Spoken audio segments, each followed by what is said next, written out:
guys, and welcome in to the greatest, yeah, I'm going to say it, the greatest sports show in all of entertainment history. I'm your host, Alex Chandler. With me, of course, is Aaron Stout, our co-host. Eric, unfortunately, couldn't make his debut again this week. He's kind of, pulling a Wyatt Six, to use a WWE reference, and, taking his time coming into season 4 and showing us. I think it's really just because he needs a haircut, and he doesn't want to go do that yet. So, Aaron, tell me, man, how are you doing today? Feeling great, even though, we were both up super late last night or this Yeah, morning. I should say. this morning, last night, whatever it was. Yeah, It all blends, but yeah, I know we're gonna touch on it, but Sporting won last night and we're going to the Cup finals. So we're feeling great. absolutely. We're feeling tired, but we're feeling great. Yeah, I mean I'm having that same emotion. I had to tell you to go to sleep at 2:30 in the morning, man. So Facts. you were sending, TikToks or reels. I don't even know what the heck you It sent was it to anymore. TikToks. But Yeah. okay, well, yeah, there you go. So I was like, go to sleep, Aaron. You have work. But hey, we're here, and so first thing I want to do. Thank you everybody who listened this week, last week. Since we put the show out on YouTube, it's been a great hit, great success. And I also want to say, bear with us while Aaron and a little bit of Eric work on some of the differences between doing just audio to also bringing in the video component. I promise you it's going to be a lot better quality by the end of the season than it is at the start of the season right now. I even think this episode is going to have new things that season or episode 1 didn't have. So thank you for being here with us. If you're watching us on YouTube, we do also have a podcast that you can find literally anywhere that they have podcasts, except for Google now, because Google doesn't have podcasts anymore. And so, definitely go check us out there, subscribe. And of course, if there's anything that you need from us, always make sure to comment. We love to hear your feedback. And now we actually have a forum in which you can do that. So thank you for being here. And we're going to go ahead and get started. Aaron, you ready? Always ready, baby. Let's go. All right. So, real quick, just tell you what we're going to talk about. Last week, we talked about the AFC and, what we had missed prior to, us starting season 4, while we were on our hiatus between seasons. But we're going to start today. I saw a video. My dad actually sent it to me earlier today, and it kind of started a little tiff, if you will, between the two of us about a guy blind raking, the top 10 quarterbacks of all time. And it was like he didn't know what was going to happen, obviously, and ended up being a really bad list. And my dad asked me what he wanted, what I thought my list would be. And so I wanted to share that here. And then Aaron, I also wanted to give you the opportunity if you wanted to. We're also going to talk about some disrespect potentially to the best quarterback in the league currently. Of course, that is Patrick Mahomes. And the second, greatest quarterback in the league is actually his backup. If you guys didn't know that, Carson Wentz. But that's a joke for season 1 people out there. We're also going to talk a little bit about the Open Cup. We're going to talk a little bit about Sporting Kansas City, some quarterback jobs that were won, and then also some other roster moves that happened. And then, of course, after we pay some bills, we're going to come back and we're going to give you the NFC West. We're going to give you the NFC South, the NFC North, and then obviously the NFC East. And so, let's see. Let's just go ahead and start. So, yeah. So with the top 10 quarterbacks of all time. Let me go ahead and get this list pulled up so we can discuss who the 10 quarterbacks were in this video. And so in no particular order, I'm just going to do it. Let's do it, I guess, alphabetically.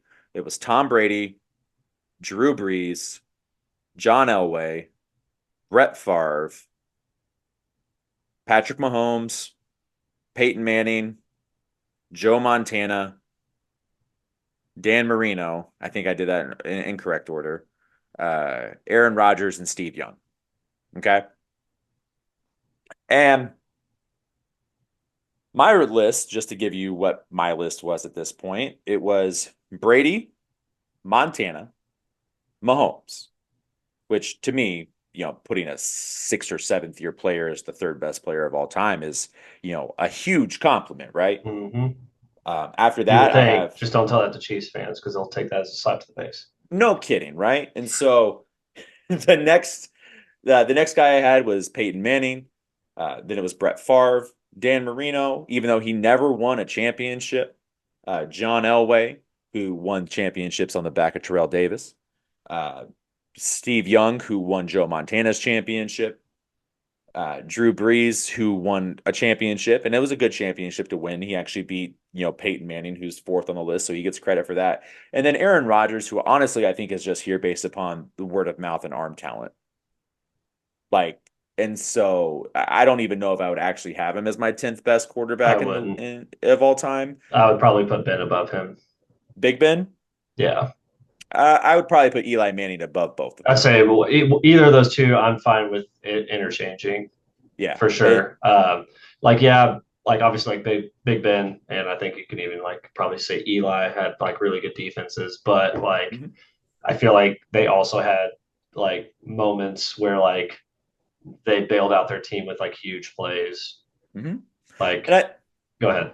No, yeah, I agree with you, but that also then also doesn't account for other really good quarterbacks too that also won championships like during these eras. Like I know Terry Bradshaw was a different game. He didn't throw for nearly as many yards as Aaron Rodgers did, but he won three Hmm. titles in 6 years or something like that, right? And Hmm. and granted, those defenses did it, but Terry Bradshaw in one of those threw I think for like 300 yards and four touchdowns. I mean.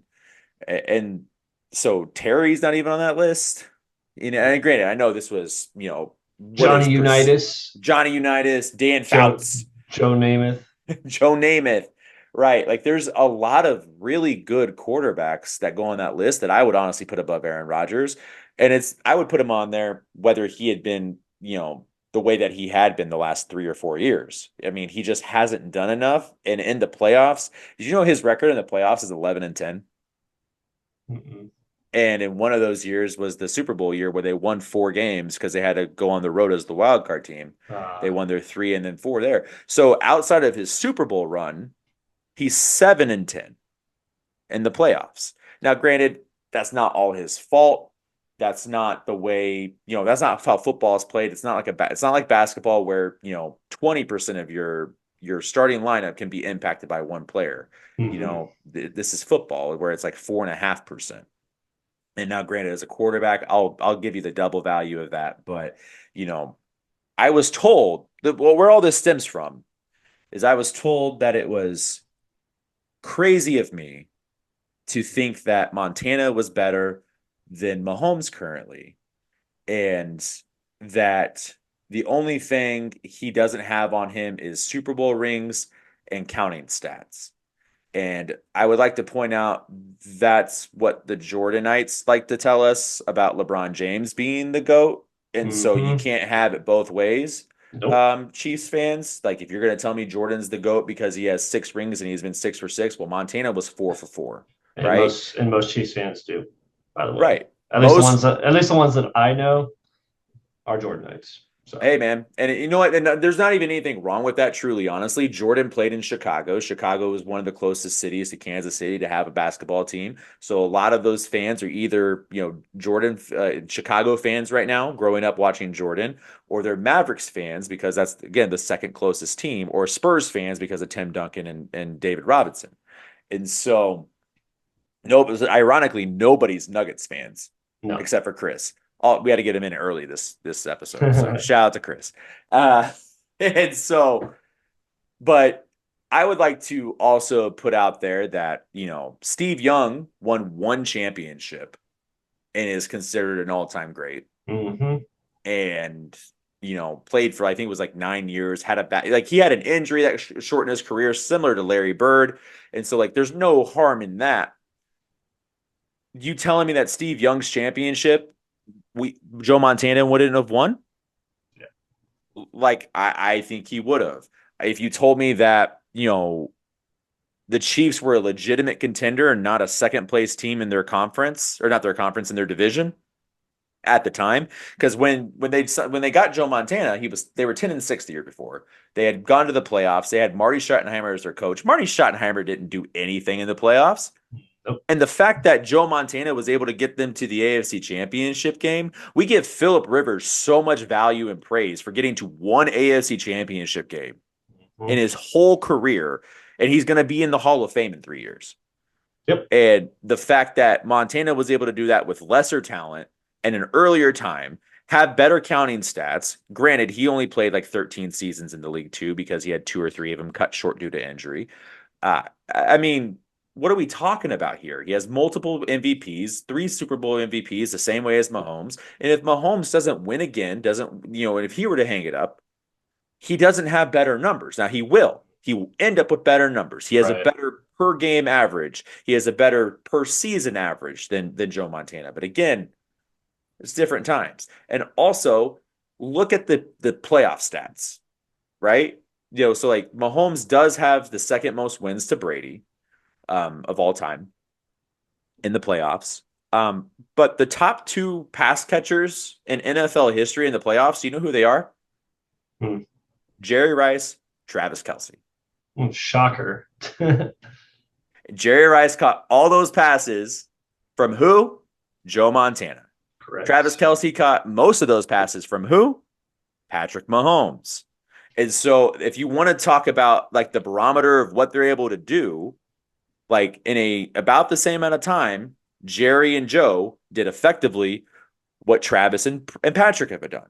So again, don't come at me and tell me, oh, you're just a Mahomes hater because I put him third all time as a 29-year-old active quarterback. Again, the only thing I have ever truly said negative about Mahomes is that I believe Andy Reid is a huge component to his success, which I think is 100% valid and true. Hmm. He had success with Alex Smith. That when Patrick was hurt a couple years ago, he had success with Matt Moore in the playoff game when Patrick was concussed. He had success. Who was that? Chad Henne, Chad Henne, yep. who had never had success in the league, even as a starting quarterback, as I think it was a second round pick out of Louisville. I might be getting him and Brian Brom mixed up. I'm sorry, but out up to Miami, he was never that guy. And the fact that he was able to trust him and run a fourth and one play with your Hmm. backup quarterback in your own territory, I think too. I know it was near It the 50, was. but it was in Yep. their own territory. Correct. Like that's Andy Reid, right?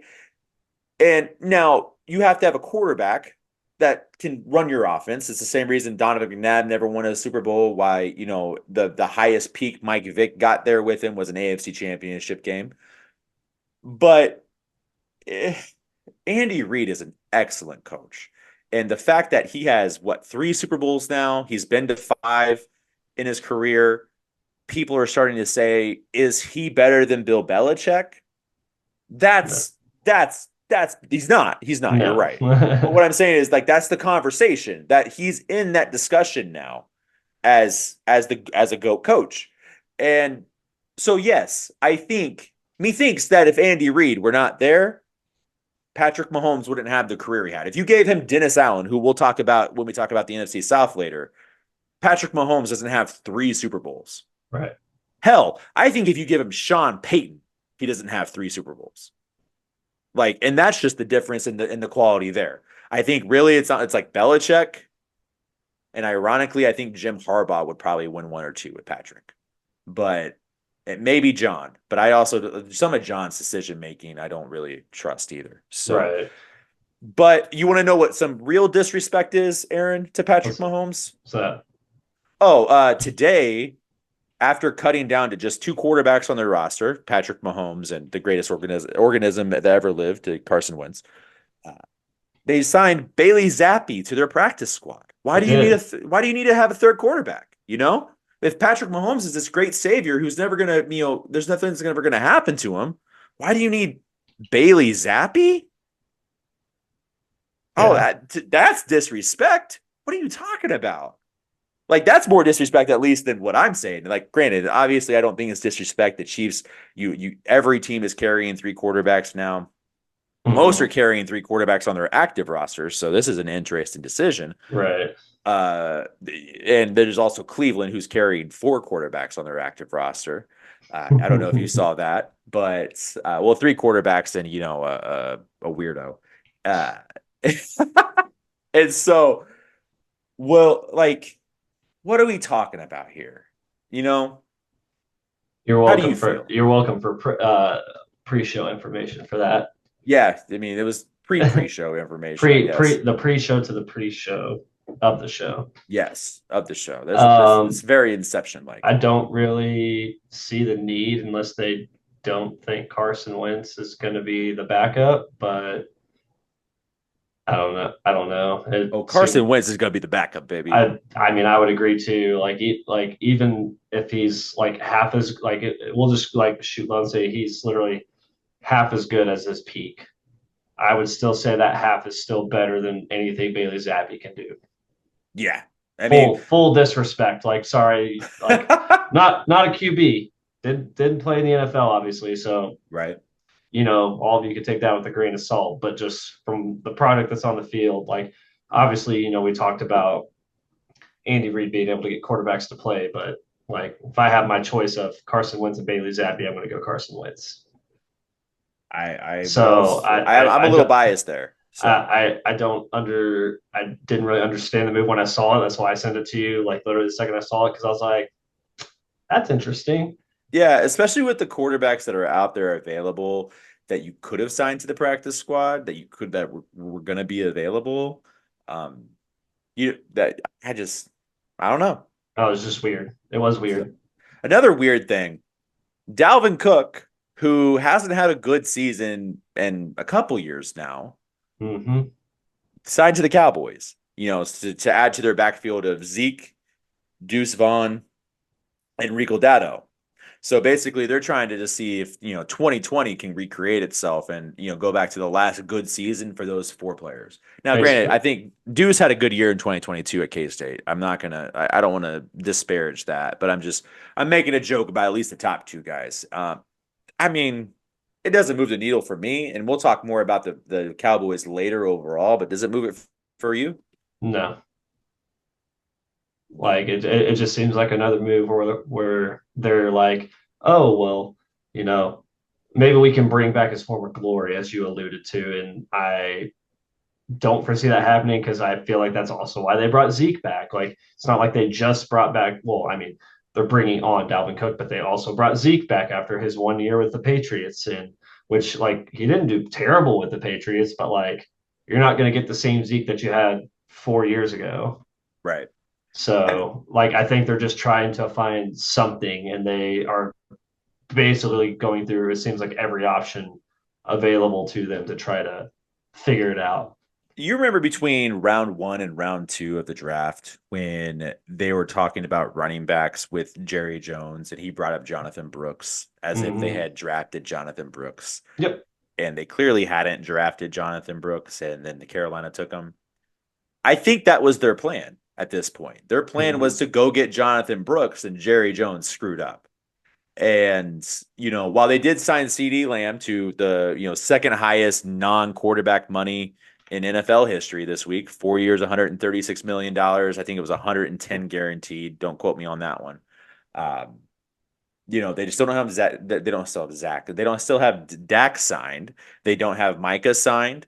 They have Trayvon signed. Deron Bland is injured, but he's going to be up for contract soon as well. So you're going to re-sign him. Like I just Dalvin Cook wasn't their need.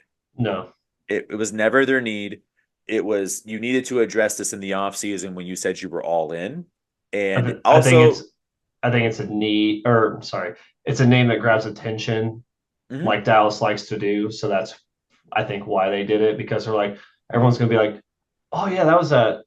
Like, didn't he ball out with like Minnesota? Oh yeah, he was really good, and it brings eyes, whether or not for a moment or longer, depending on the level of football fan you are.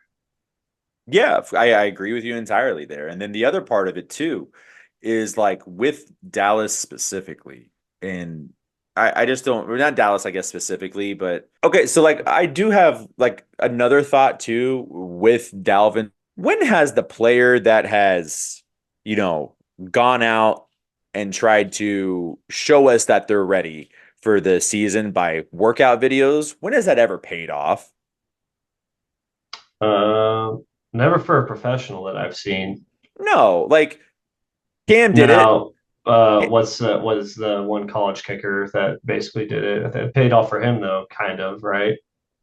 I would have to see exactly who you're talking I'm about, trying to but remember his name, but he was at like, was it Florida State or something? Basically, like, I remember he was making money off like his kicking videos on YouTube, and they told him that he needed to stop. I think this was just before NIL got introduced, if I'm not mistaken. hmm, And basically, he was being paid from that. And they're saying, "Hey, if you keep making these videos, you can't, play football. you can't be on the team." Huh. He's like, "Well, this is how I make money." So, I but mean, he didn't sign yeah. with the NFL. I don't like, to my knowledge, but he did get like, I think he got brought on by the oh, what's the football league? The one like UFL or XFL? yeah, XFL. There you go. Okay. So again, like, I mean, obviously, like, not like a huge success, but like I would still consider that a success when like he was good, but literally like couldn't play because he wanted to keep making like it must have been a decent amount of money because he's like, no, I'm gonna keep doing it. I mean, that's fair. I just like Mac Jones, for example, a couple years ago. He I was showing remember us that he was working out, and they were the weirdest workouts I've ever seen. But he was showing us, and then proceeded to have his worst year of his career. Cam Newton, remember when he was trying to make a comeback and saying he mm, was ready, and he wasn't ready. And then Dalvin Cook, I saw a video, of Dalvin Cook today throwing a medicine ball at a wall and catching it. I'm just like, oh, okay.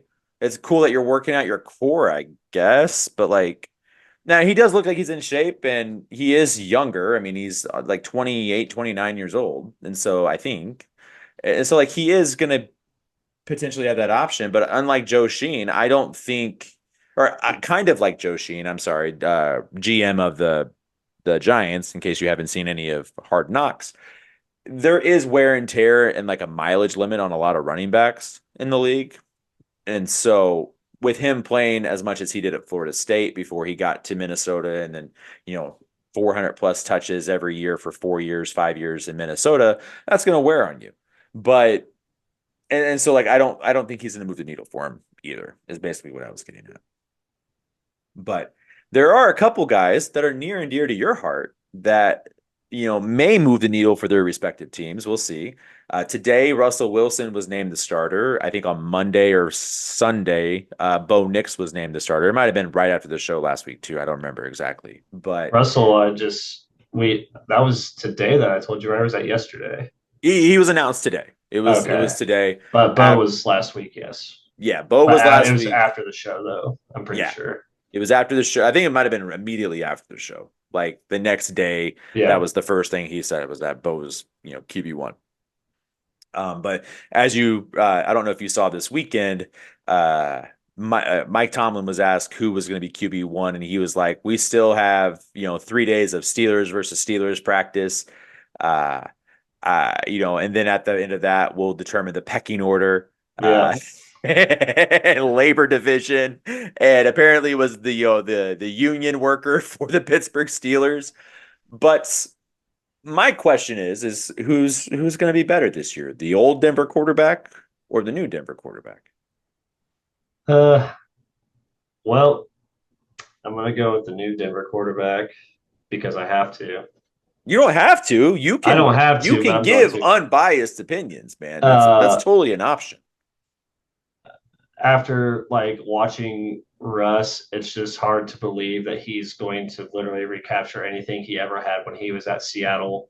Like, yes, Denver definitely has its issues. There's a reason why I put them at the bottom of the division, but I don't really think the Steelers got much better in a division that's very tough to play in, as is Denver's, obviously. Hmm. But I don't think there's a good setup for him there either. So I don't think that he can do better. And at least since Bo is younger, I feel like he'll be able to do more. Hmm. Like, I don't think it's like a huge margin by any means. I'm not going to say like, Bo's going to be way up here and Russ is like down here. Like, I think Right. the margins are fairly close, but like, I unbiasedly enough, even though people can choose to believe it or not, I think Bo will be better than Russ unless Russ somehow just shocks everybody. He's like, yeah, I can still fucking ball. That's one. That's one. Um, but I don't really see like I said, I feel like this is unfortunately the year where even though I know you said otherwise that the Steelers are going to go, what is it, 8-8-1. I think I said 8-8-1. Yeah, Well, that's what right I said. to keep They're their gonna tie you guys in week 2 and then go 8-8-1. 500 streak. Yeah.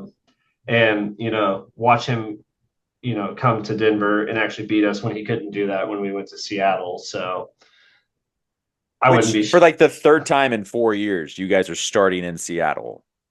yeah, That doesn't make any sense to me no, how you have played Seattle 3 times in 4 years when they're the other conference, unless really, honestly, the only way that that can happen is you play them. I think the West played each other last year, correct. and the other They two did. times have been based upon schedule, and Hmm. so like or placement in the final standing. So like Yeah, Seattle was the exact same team with or without Russell Wilson that Denver was with or without Russell Wilson. yeah. So like, I think it's going to be like more of the same, but a little bit better. At least that's also my hopes. But I also believe that he can be better. Like obviously there might be some growing pains to start, but I don't think quite the growing pains like when Russell started because even when we had talked about it, and I don't know if this is before I joined the show or not, but we had talked in person if it wasn't on the show about Russ not working out with the team with a when he just got to Denver, he didn't do Mhm. any of the workouts, did not play in any of the preseason games, and I'm like, Had a corner office that apparently that's he was a that's an a real executive interest. in. Yeah, that's a real interesting thing to do on a new team in a new location in a new system. Hmm. Like I was just like obviously like I was optimistic. I'm like, oh, like we got Russ. Like I'll say like I won't say like I wasn't excited for it because I was. I was Right. like, oh, like I did say that I was like I didn't expect him to be the person that he was, but I thought he was still good enough to do better than what he did. Yeah. So like there were parts that I was wrong and parts that I was correct on, but like those that first half is like because it like the games he was winning when he did win, he was completing like 16, 14 passes For for like 180 yards.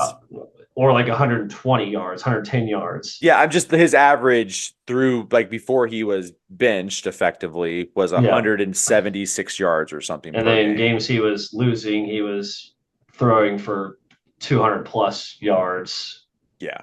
It Or was it was weird. So like I've said it before on this show, I think I've said it this season. Russell Wilson a few years ago was my second or third best quarterback in the league. I had him ahead of Mahomes at that time because Mahomes was a one-time Super Bowl champion, Russ was a one-time Super Bowl champion. The only thing he had him mm-hmm, on was the MVPs. And I'm like, MVP doesn't really matter when it's just one to me. mm-hmm, Like it matters when you get more, when you get Super Bowl MVPs, when when you're multiple award winners, that makes sense. Because I mean, even Mac Jones has made a Pro Bowl.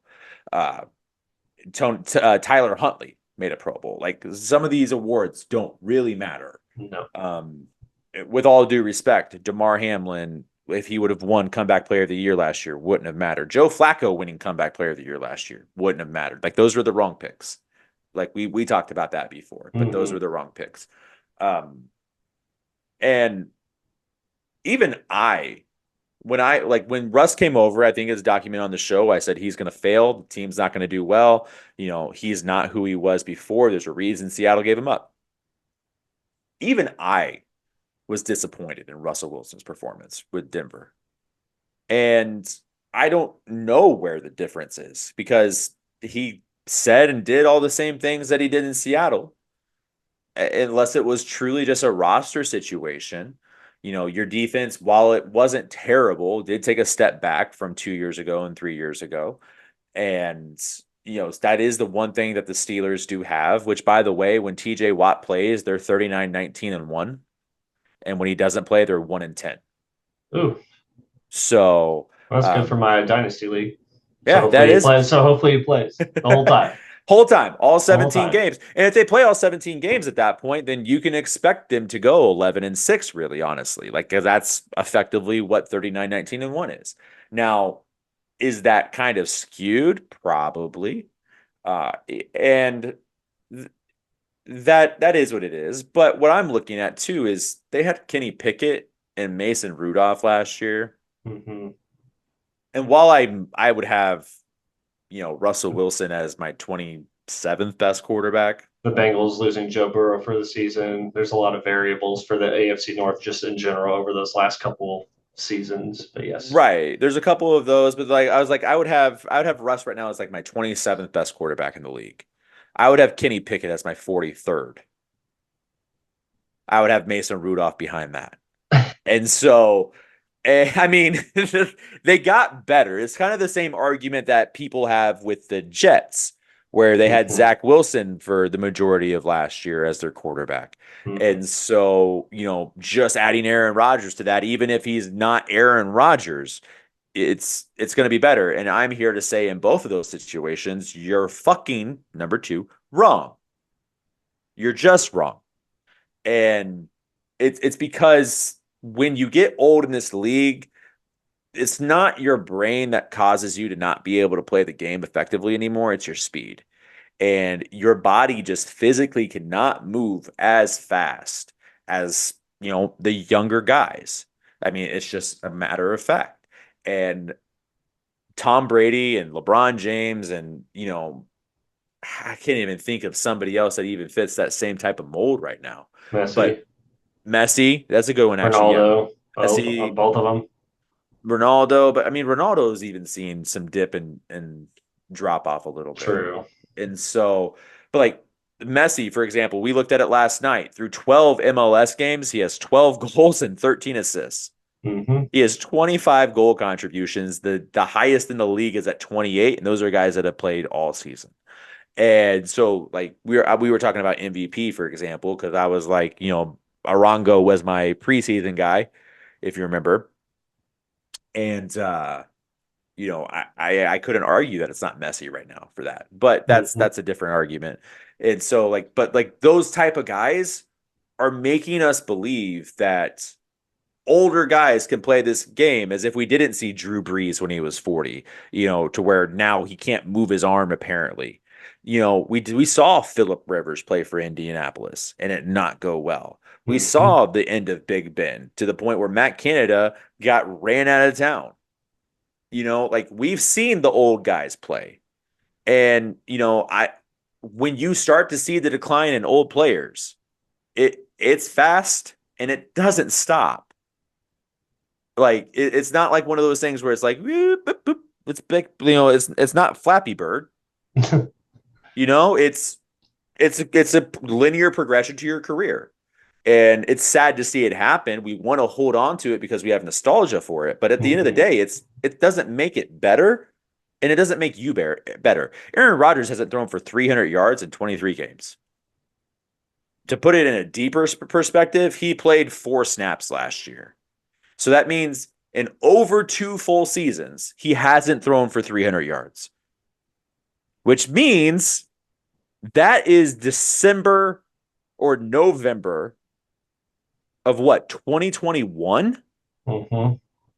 That's almost 3 full calendar years since Aaron Rodgers has thrown for 300 yards. For example, Skylar Thompson has thrown for 300 yards since Aaron Rodgers has thrown for 300 yards.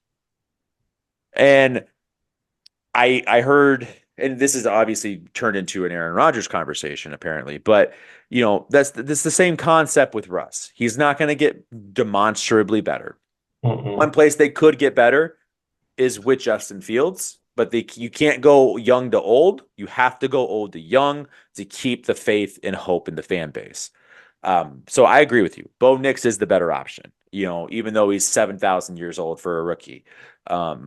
You know, I have to every time when he's the oldest quarterback taken, when he has over 60 starts in college. By 3 months. 60 starts in college, man. They play 14 games a But he's the year. oldest by 3 months. You act like he's the oldest by years. They play 14 to 16 now games a year. And Mans has played 61 career games in Man's is well college. seasoned. 61, man. That's an average of like 14 games a year for 4.5 years. He's played a lot of games. He's had a lot of wear and tear on that arm. He's suffered injuries in college. Yeah, he played through them, but he's suffered injuries. And so, do I think he's going to be better than Russ? Yeah, sure. But like 27th to 25th, man. And Like I said, it wasn't a big gap. yeah. But like he clearly, and the reason he's also going to be better is because he was handpicked by Sean Payton. Hmm. And now you can argue Sean Payton handpicked this job over any other job that he Right. had the access to last year. But again, I said it when they hired Sean Payton. Then that doesn't move the needle for me for Russell Wilson. I don't know if it necessarily moves the needle for Bo, but I think it's going to make Bo better than he would have been anywhere else. And you know, did you bring him in to pay him $18 million to win 7, 8 games a year and not make the playoffs? Like, really honestly, you have to ask yourself that as an ownership group. If you don't make Yeah. the playoffs this year, I know you signed him to his 6 year deal. I know he has all of this money, but like, you could save your losses. And it's not like saying Sean Payton is the problem. The problem is that you haven't drafted well for quite Nope. some time. Correct. Uh, Outside of like the defensive line, you guys are pretty good on D line, and then corners. I think you're pretty good on corners too. Hmm. And that's just historically you're good on corners. Correct. And then the other part of it is that you're not a talent destination, and it's kind of also speaks to Sean Payton's arrogance, hubris, whatever you want to call it, that your best receiver is Cortland Sutton, and then it's Troy Franklin. So Troy Franklin could be good. I don't know. That's the thing. Nobody knows. Marvin So, Mims. oh, Marvin Mims, such a dynamic player that he's been on 4 teams in the last 5 years. I don't know if that's Marvin Mims. I think it's Marvin Jones, but either way. So, you have anything else to speak on the NFL, or do you want to switch over to a different football? I do love me some different football. All right, let's move over to some different football then. As you guys can see, we're both wearing blue. I'm going to tilt my camera down real quick. I'm supporting the Victory Project today. Aaron's going retro with the Kansas City Wizards. And that's because yesterday, after a lengthy rain delay, Sporting Kansas City managed to win the semifinal game against Indy 11 in the U.S. Open Cup. And we'll get to the U.S. Open Cup here in a second, Aaron. Our friend John, who may eventually show up on this show with us, uh, he had some points and has had some points for quite some time about the roster. And we've talked about the roster back and forth before. I'd like to point out that you said that this roster was good enough to not only be like a top 3 seed in the West before the season started. You said they were going to win MLS Cup. That feels a little off base at this point. Well, to Uh, be fair, with the run that we had the whole last half of the year, it wasn't so far fetched to say that we couldn't have been a top three team. I hear you. But what did I tell you when we were talking? It was just another classic situation where I'm like, hey, just you should listen to me sometimes, right? Uh Well, so the podcast isn't called what it's called for a reason. I mean you were crazy for thinking that, I guess. You are 100% correct. I should go ahead and just let you have that one. But either way, we have a problem, right? We do. I think that's clear to say. And so to kind of get people who have no idea about Sporting Kansas City's issues with their roster, or even MLS soccer for that matter, Sporting has 17 players that are either up for contract extensions or have options to decide on at the end of the year. There's some guys at the end of the roster like Ryan Shuey, Danny Flores, Chris Rendov. There's some guys at the top of the roster like Johnny Russell, Eric Tommy, Jake Willie Agata, Davis. Jake Davis. And so there's there's a lot of conversation as well. I'm trying to find the right words, so I'm sorry if I look like I'm spacing out. But um, there there's been a lot of conversation around who deserves to come back, what the process is going to look like, Mhm. ownership not being willing to spend for transfer fees or for even contracts for that matter a lot of for times for 4 or 5 years. for 4 or 5 years, right? Like, and John again made a really good point last night where he said, our largest window is like a third of like, or as we're in the bottom half of our what our largest window ever was from what teams have just spent this year. Hmm. And so, and we were like, our largest window was like 8 or 9 million. And we looked at the money spent on transfers in this year, and I think Austin was like 13th at 8.1 million. Austin. Austin's not great. Now they are like the No, 9 seed right now. We're technically chasing them for MLS playoffs. I just or lack thereof. or lack thereof. And there's also some weird contracts on the books. Like, my guy Kyrie Shelton, love the guy to death. He is, slightly overpaid. I mean, he's a 8, 9 year vet in this league. There is a minimum you have to pay him, I feel like. And so I've always said I don't balk the money that we're going to pay him because what he does for us doesn't necessarily show up on the field. The problem with him previously, he was playing an attacking role. You're right, and so like not scoring goals is a major issue, and so like I understood Hmm. the situation there. In his role right now, I don't care what we pay him. If it's not a DP slot, it doesn't affect the way that we can sign players. What does it matter for me for that one?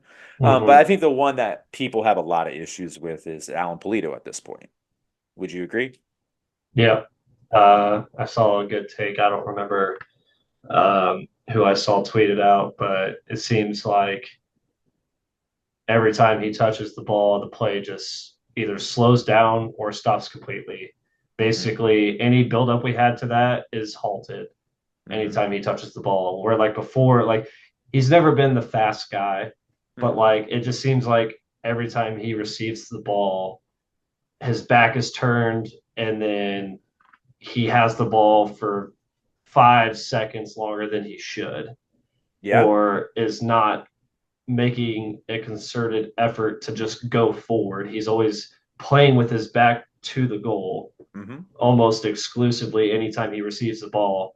And I've noticed that for probably at least, the latter half of last season, Mm-hmm. even though like he did have a good last season, but like there was a regression at some point.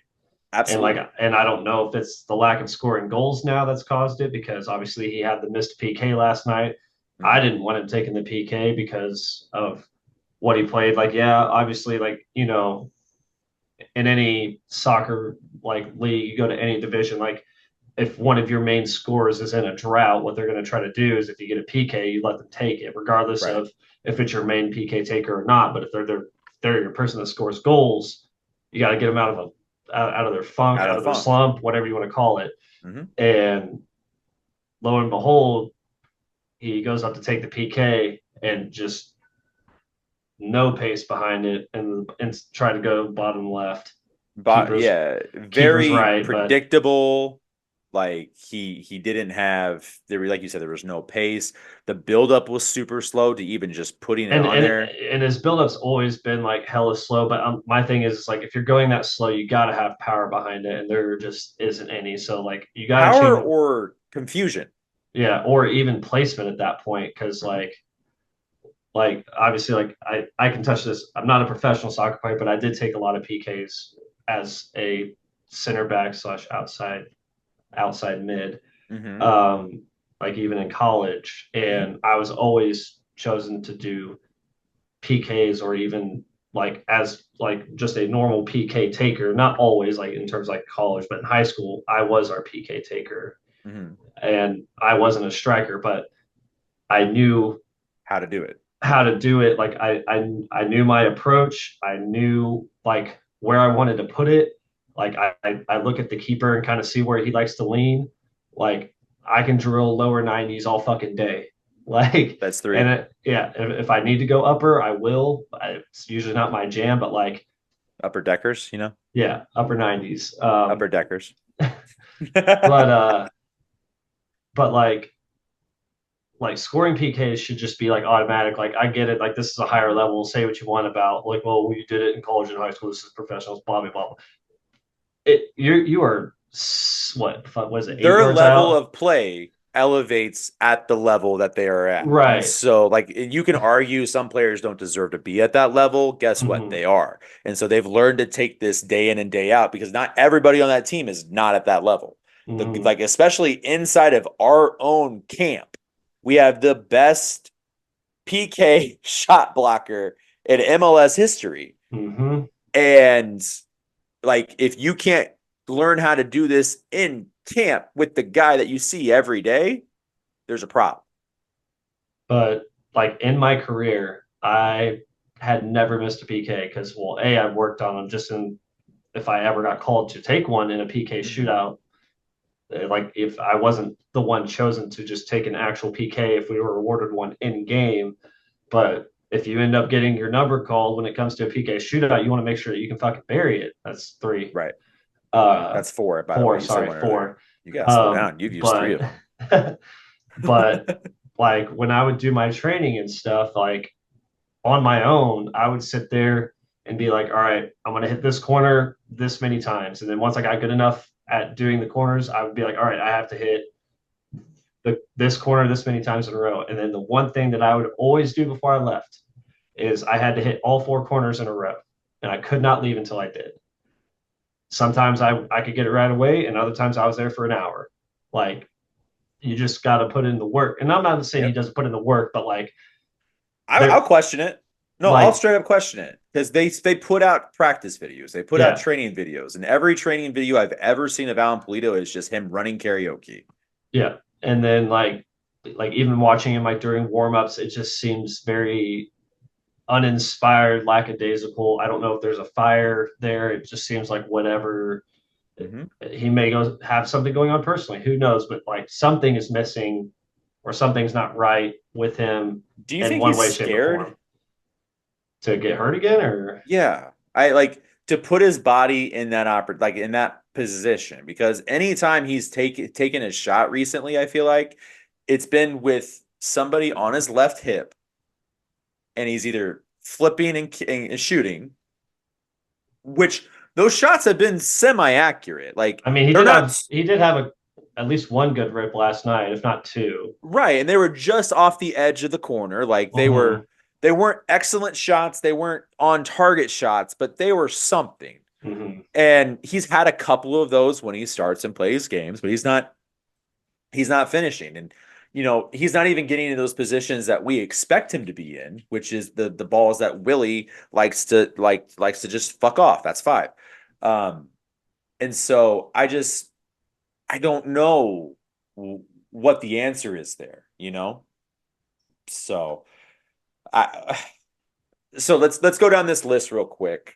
So we have a couple players that have club options. Willie Mm-hmm. Agata. I think we agree we got to Yep, you bring exercise him that. back 100%. He's earned it. Um, on the front line as well, we got Steven Afrifa. I think we exercise that You option. bring him back as well, Okay. and he's Um, young, so super and I young. feel like just from his play this year, again, he's earned that option to expand upon his role, especially with the contracts that are going up to potentially be a starter Right. regularly. Right. Absolutely. Um, who was next on that? Eric Tommy. I think he has a 1 year extension Yeah, available or option available. We obviously that's a no we brainer. have to. Yeah, Then there's some guys that I think they're not necessarily no brainers. There's like Memo Rodriguez, Danny Flores, Chris Rendov, Ryan Shuey. Remy Those Walter. well, he's just a free agent. Like he's no option. We Oh, didn't no sign option. him or Gotcha. Gotcha. yeah, I Gotcha. think and I think he's the only guy based upon the MLS rules for free agency that would be a true free agent. I think Johnny might also be, but he might be too old to I don't remember exactly those rules, but he wouldn't be a reentry guy either. Um, and so unfortunately, I think the answer is you don't bring Johnny back as much as I love Johnny. My dog's named after Johnny. Like, he's a part of my life. But even last year, like one of my dogs was named after Graham Zusi. I think he's right behind me right now. And, you know, I said we shouldn't bring Graham back. And that's kind of where I'm at with Johnny. I love Johnny, but he'll be 35 next year. He's clearly lost a step this year. He doesn't feel like he can play a Do you full think 90. he? Do you think if we win the U.S. Open Cup, do you think he just straight up retires? Um, Because for you, that audience, if you didn't know, Alex and I talked about it. mhm. So we watched the interview from Peter Vermees and him alluding to how there's players on the roster who have not won a championship. And I don't remember who asked him the question. Was it Chad that asked him? It was Chad, yeah, Chad Smith. But talked about like, Johnny seems to like really be going after it. Well, Johnny has played in at least two or three championships and has never won. And, there are obviously going to be players in any league, any sport that never get that opportunity to, but he has, and he hasn't won it. Now he has that opportunity to do so at his age. Hmm. And like, I feel like whether we do or don't, I feel like it'll be a lot easier for him to just make this decision to just be done. And like he may be done at like after this year regardless, but if he gets that USL champion or sorry, US Open Cup championship, then he's like, I finally got one. I'm Hmm. good. I'm at peace with that. Obviously Well, like he wants the ultimate goal is always to win the MLS the big Cup, one, obviously. right? Like that one's the biggest one, but a championship's still a championship. Like I think. Well, it depends on what happens with LAFC tonight too, as LAFC and Seattle are playing on the other side of it. But if LAFC wins, then Sporting is automatically in CONCACAF next year, whether they mm-hmm, win the Open Cup or not. I think in that regard, I think he would come back to play a Continental Cup. mm-hmm, I think that's something either way, we win or lose, that's something he would do. mm-hmm. If we would be willing to have him back. The thing is, I don't think we'd be willing to have him back. Um, Do it, you resign up for less? if he's willing to, Right. that's the answer. Like, is he willing to take a Matt Beasler 1 year type deal where we're signing him at lesser quantity than we had previously, or a Graham Zusi or a Benny Failhaber after he came back from LAFC, that type of But if you make that contract. type of commitment, because like obviously like we see players in actual like football, American football, Hmm. um, you know, renegotiate their deals. Like I know every year now because Mahomes' deal was so big, um, he always readjusts what he gets paid Hmm. every year, it seems, to be able for people to get paid. So like that's how Kelsey got hit, like more money for him. Right. Creed Humphrey got his big payday, stuff Hmm. like that. And a lot of that does come from players being at least unselfish in the way of, granted, like his is just going to be added on later compared to Johnny taking, less money for a newer deal. But like same thing kind of applies here to where like, what if we are, because like, we've talked about, Peter saying how they're going to use the like the summer transfer window for next season to basically bring people in Summer type. and winter, the next So four yeah, windows yeah, the is what next he four said. windows to bring people in. So like if you get that promise and guarantee, like, hey, we're really going to go after and get these people, but we Hmm. also need you to take a pay cut. But this is going to get like, if you still think that you're on that precipice where you're just missing a few pieces to get some stuff getting like stuff melding together, Hmm. would you be willing to do that?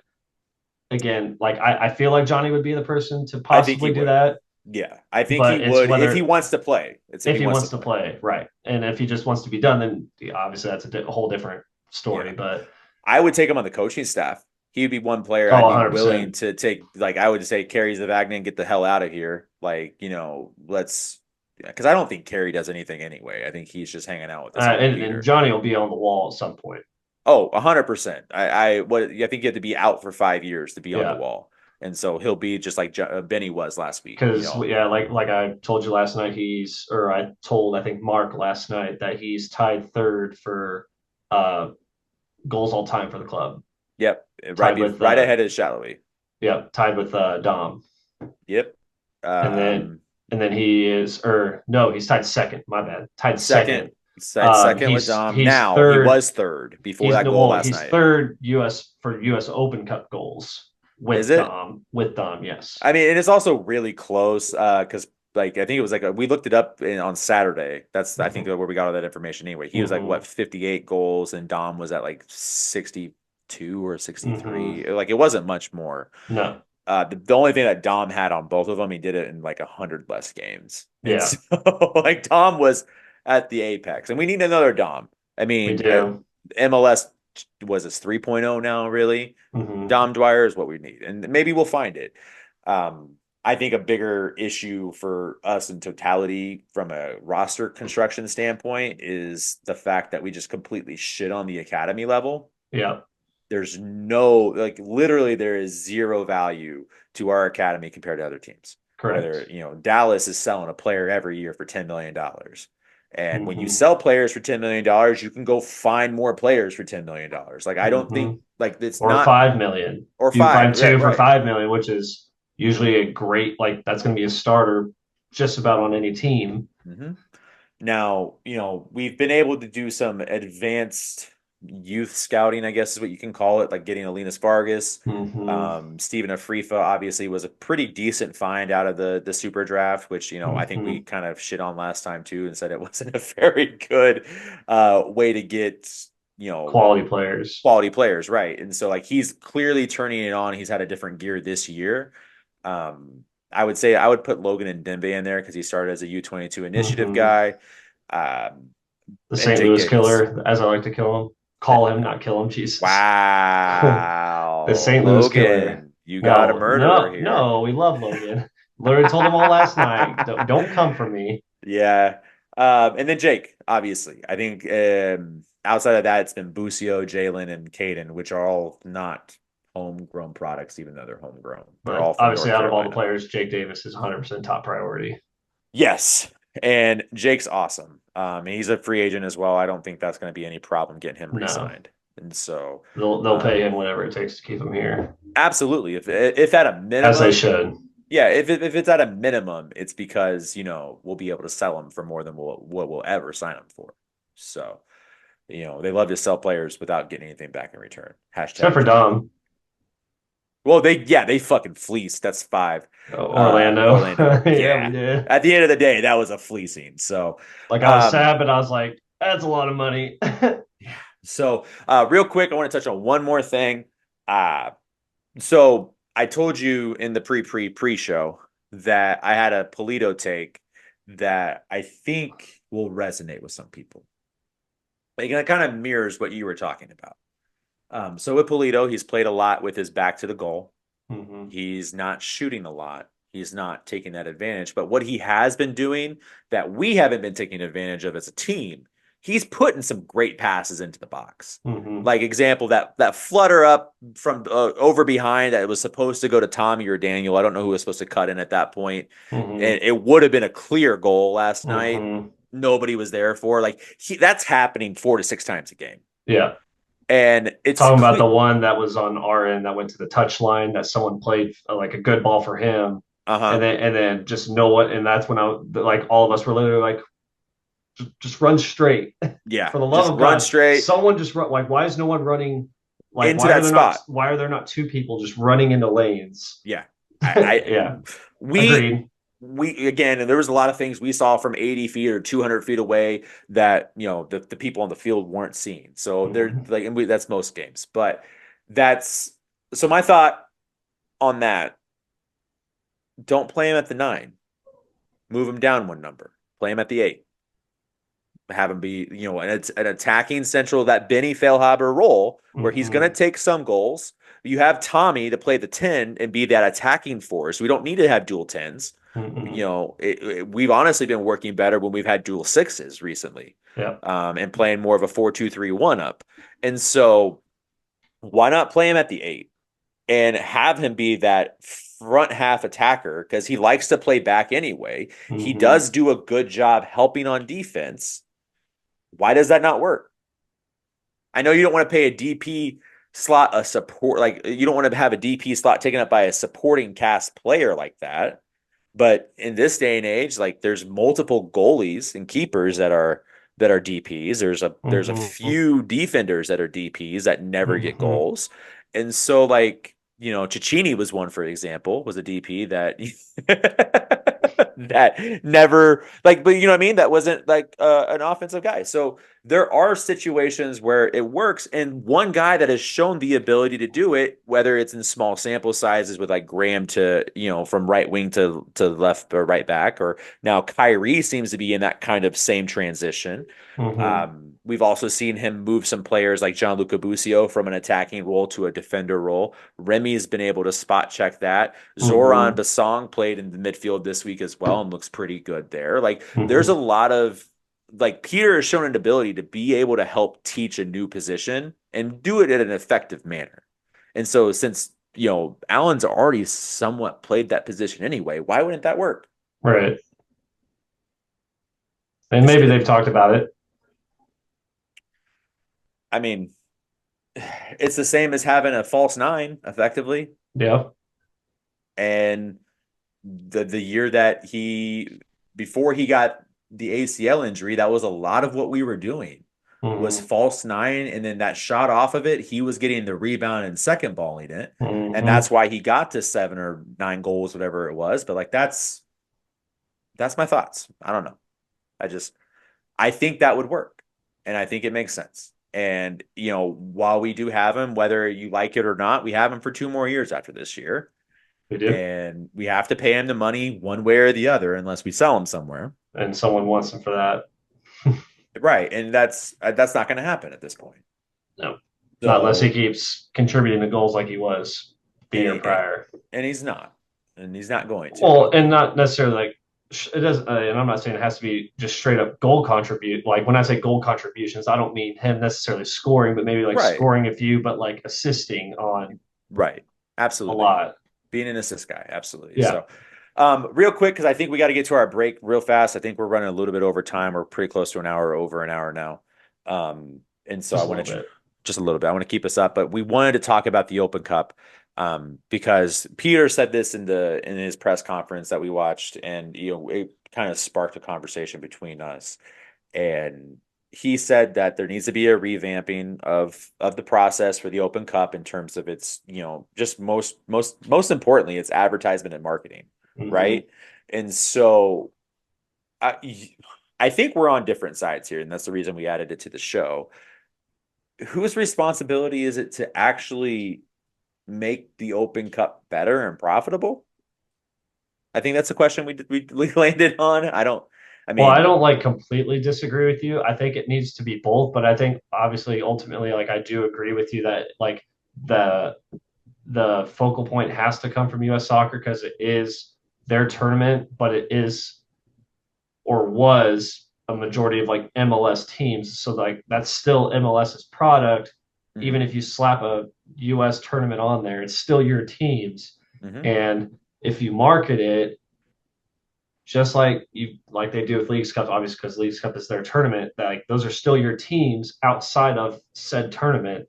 So mhm, if you're marketing it to where you can make it accessible in terms of the marketing like aspect of it, maybe you might potentially get more eyes on it during the regular season. right. So like again, I see it as more of a joint type scenario, but like and you may say that it's strictly US soccer and more power to you, but I think there has to be some responsibility with the MLS because it's still there. It's like, yes, it's not their tournament, but it is their teams. Yeah, It's their product still you're in right. a roundabout way.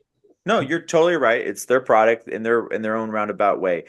You know what their value to US Open Cup is? Having their marketable teams in the Mm-hmm. tournament. That is their contribution. And they've had that. They had, 20, I think it was the last time they had every team in it was 26 teams. Mm-hmm. But I mean, that was their contribution. You have our teams, you can do whatever you want with our teams. You have the ability to license them, do et cetera, et cetera, et cetera. And you're not doing it. That's not our fault as MLS. That's not our fault as the players or the clubs. That is US Open. That is US soccer. And we have talked many times on this show how the America has failed US soccer on Yes. multiple levels. And so this is just another version of that. And, we've also, I mean, not even just US soccer for that matter. I mean, look at the men's 3-on-3 team or, other situations where there's clearly been better options for the United States to be able to put into their sports and just the product that they're putting out there and developing in general, like other countries do, that they're not doing. And you know, it can it can simply be, just better fundraising, but getting a better, broadcast deal with it. The USL shows up on ESPN like every other weekend right now. And the You U.S. know what? Open Cup used to be on ESPN as well, back when it was the other teams. Like, and I'm not talking like just the finals. Like, I think almost like a lot of the knockout rounds, like, well, basically, I would say like round of 16 and up, like a lot, if not most of those were shown on ESPN, ESPN2, ESPN Right. Plus. And so like there was a lot of options there. Especially with streaming services now and the ability to be able to go out and get those things, let alone the fact that it seems like Apple's willing to do whatever the hell it takes to be able to do bad things to Lionel Messi's, private parts. I just you know what I mean? Like it's one of those things where you have the access to do it. And if you want us to be a part of it as MLS, we'll be a part of it, but you have to show us you're willing to commit to it too. It's not all on us. And for, Correct. the last 26 years, 27 years, how, but since MLS has been indoctrinated, it's been a lot of their what's the word? Responsibility to Mm-hmm. be able to say, hey, we're going to help support US Open Cup. And US Open Cup has done diddly squat over the True. last 5 years. We've seen the most in like enhancement to the cup that we've seen in 130 years of it. And I know like you can say, oh, they're doing something at that point. Well, do more then. Be more. Be better. You have to spend money to make money. That's what we're doing here. So You can't expect big returns on small gains.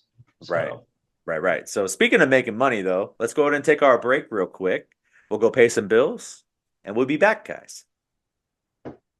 What up, guys, and welcome back in from our, break. As you cannot see because you can't see what time it is or anything that's going on. We took a well-extended break. If it seems like one of us or both of us are a little preoccupied with something that's going on behind the camera, we are keeping an eye on the semifinal game between LAFC and Seattle. As we started this 4 hours before it started, and just like with the rain delay, we went for all night. And so yeah, we've spent our nice time giving you this show, but hopefully you think it's been quality. Make sure that you subscribe to the channel, give us a like, review, whatever you want to do. What was that? I was saying, do it. Oh yeah, do it for sure. But yeah, and we're gonna go and move on to the NFL. We're gonna do this week, or not this week, I guess, but our predictions. I'm gonna switch it up a little bit. We're gonna have more of topic-based conversation. Listening back last week, I felt like we were hitting bullet points. I don't Uh-huh. like when we hit bullet points. And Facts. so, let's have some more conversation around these things. And so we're going to start with the NFC West and we'll work our way around the United States until we finally get to the Eagles. And I may have changed a couple things from last week where I, kind of gave a few things away, but obviously things have changed. And so we'll start with the NFC West. Brock Purdy going into, I don't know what you want to call this portion of the season now. I like to consider it like dead week where nothing's going on. Everybody's made, Mm-hmm. they've made their cuts. They're waiting for things to happen. And Brock Purdy didn't have a stellar game against the Raiders. He had a pretty poor game, honestly. And then on top of that, he's thrown a pick every day in camp, effectively. He threw 13 picks in 13 camps, and is seemingly having a hard time after coming out in a GQ article earlier and say he's going to turn it up a notch this year, and he has the ability to be Joe Montana and Tom Brady, and so Purdy going into, I think it's his last year of his contract. If it's not this year, it's next year, and he's Yeah. eligible for an extension this year. Yep. He is the next guy up, and not named Dak Prescott. And while there might be some market corrections to other portions of, the position groups, whether it be wide receivers, running backs, we're starting to see running backs come back up on the other side. Wide Hmm. receivers, we're probably going to see some of that correction on the backside. What do you think Brock Purdy's worth is actually going to be after this season? Uh, just with like trends wise, even if he has a less than stellar season, I feel like he's still gonna get paid. Hmm. Like, because like I mean, look at Jordan Love. Jordan Love had one good season and he got paid Yeah. a significant amount. Hmm. So like, and Purdy, granted, yes, he's had probably the most talent surrounded by him by any given team. Absolutely. Um, but it's just hard to imagine that like unless he just completely tanks the season, like I don't see a way in which he's still not getting paid. Because if they don't, someone will. Right. So Trevor right now, I think, is the highest on AAV average annual value and or annual average value, either way, at 55 million. Do you think he tops that number, or do you think he comes in at lesser? Because at the same time, they have Brandon Ayuk who wants more money. They have Trent Williams who wants more money. George Kittle's up for extension next year. Debo's up in 2 years. Um, That doesn't even get to the defensive side of the ball. I would say depending on what I alluded to prior is whether or not he's over or under. Um, Yeah, what's your analysis? We're talking about that right now. What do you um, mean depending on? I want to know what you think. well, it also just, I don't know, like even that being said, maybe the 49ers, even if he has a abysmal season, think that he's still worth 55 million. Like I wouldn't, but I would still say he's probably under despite his success because as we've noticed before, teams after they pay their quarterbacks a significant amount of money end up being terrible because they can't pay anybody else and then their talent goes elsewhere. So Yep. if he was smart, and like I just feel like a lot of people should do that. Like if you think that's your franchise QB, and granted, obviously we haven't seen it in any like recent except for the one of one being Patrick Mahomes, you give him a 10-year deal and then you have him basically just constantly restructure.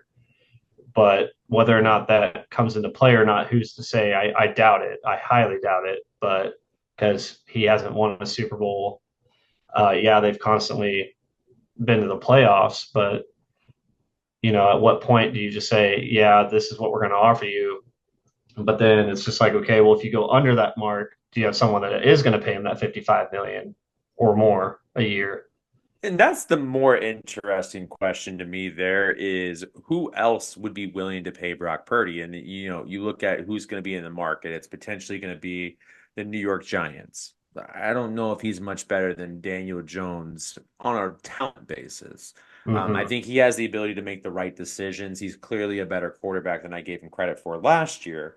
I would like to also point out when I did my mock draft for the year he came out 3 years ago, I had him before or sorry when I did the mock draft that I had 4 years ago, the year before he came out, when everybody thought he was going to come out, I had him as a third round pick, 73 overall. I can go back, I can throw the data out there for you guys if you want to see Mm-hmm. it. Like, I thought he was a good quarterback as a junior out of Iowa State. And then he didn't do anything to hurt that stock, but somehow went, back to 256 or 255. I can't remember exactly the number at the end, but Mm-hmm. it became Mr. Irrelevant. And now he's very relevant. The thing I look at is all of this stuff is happening,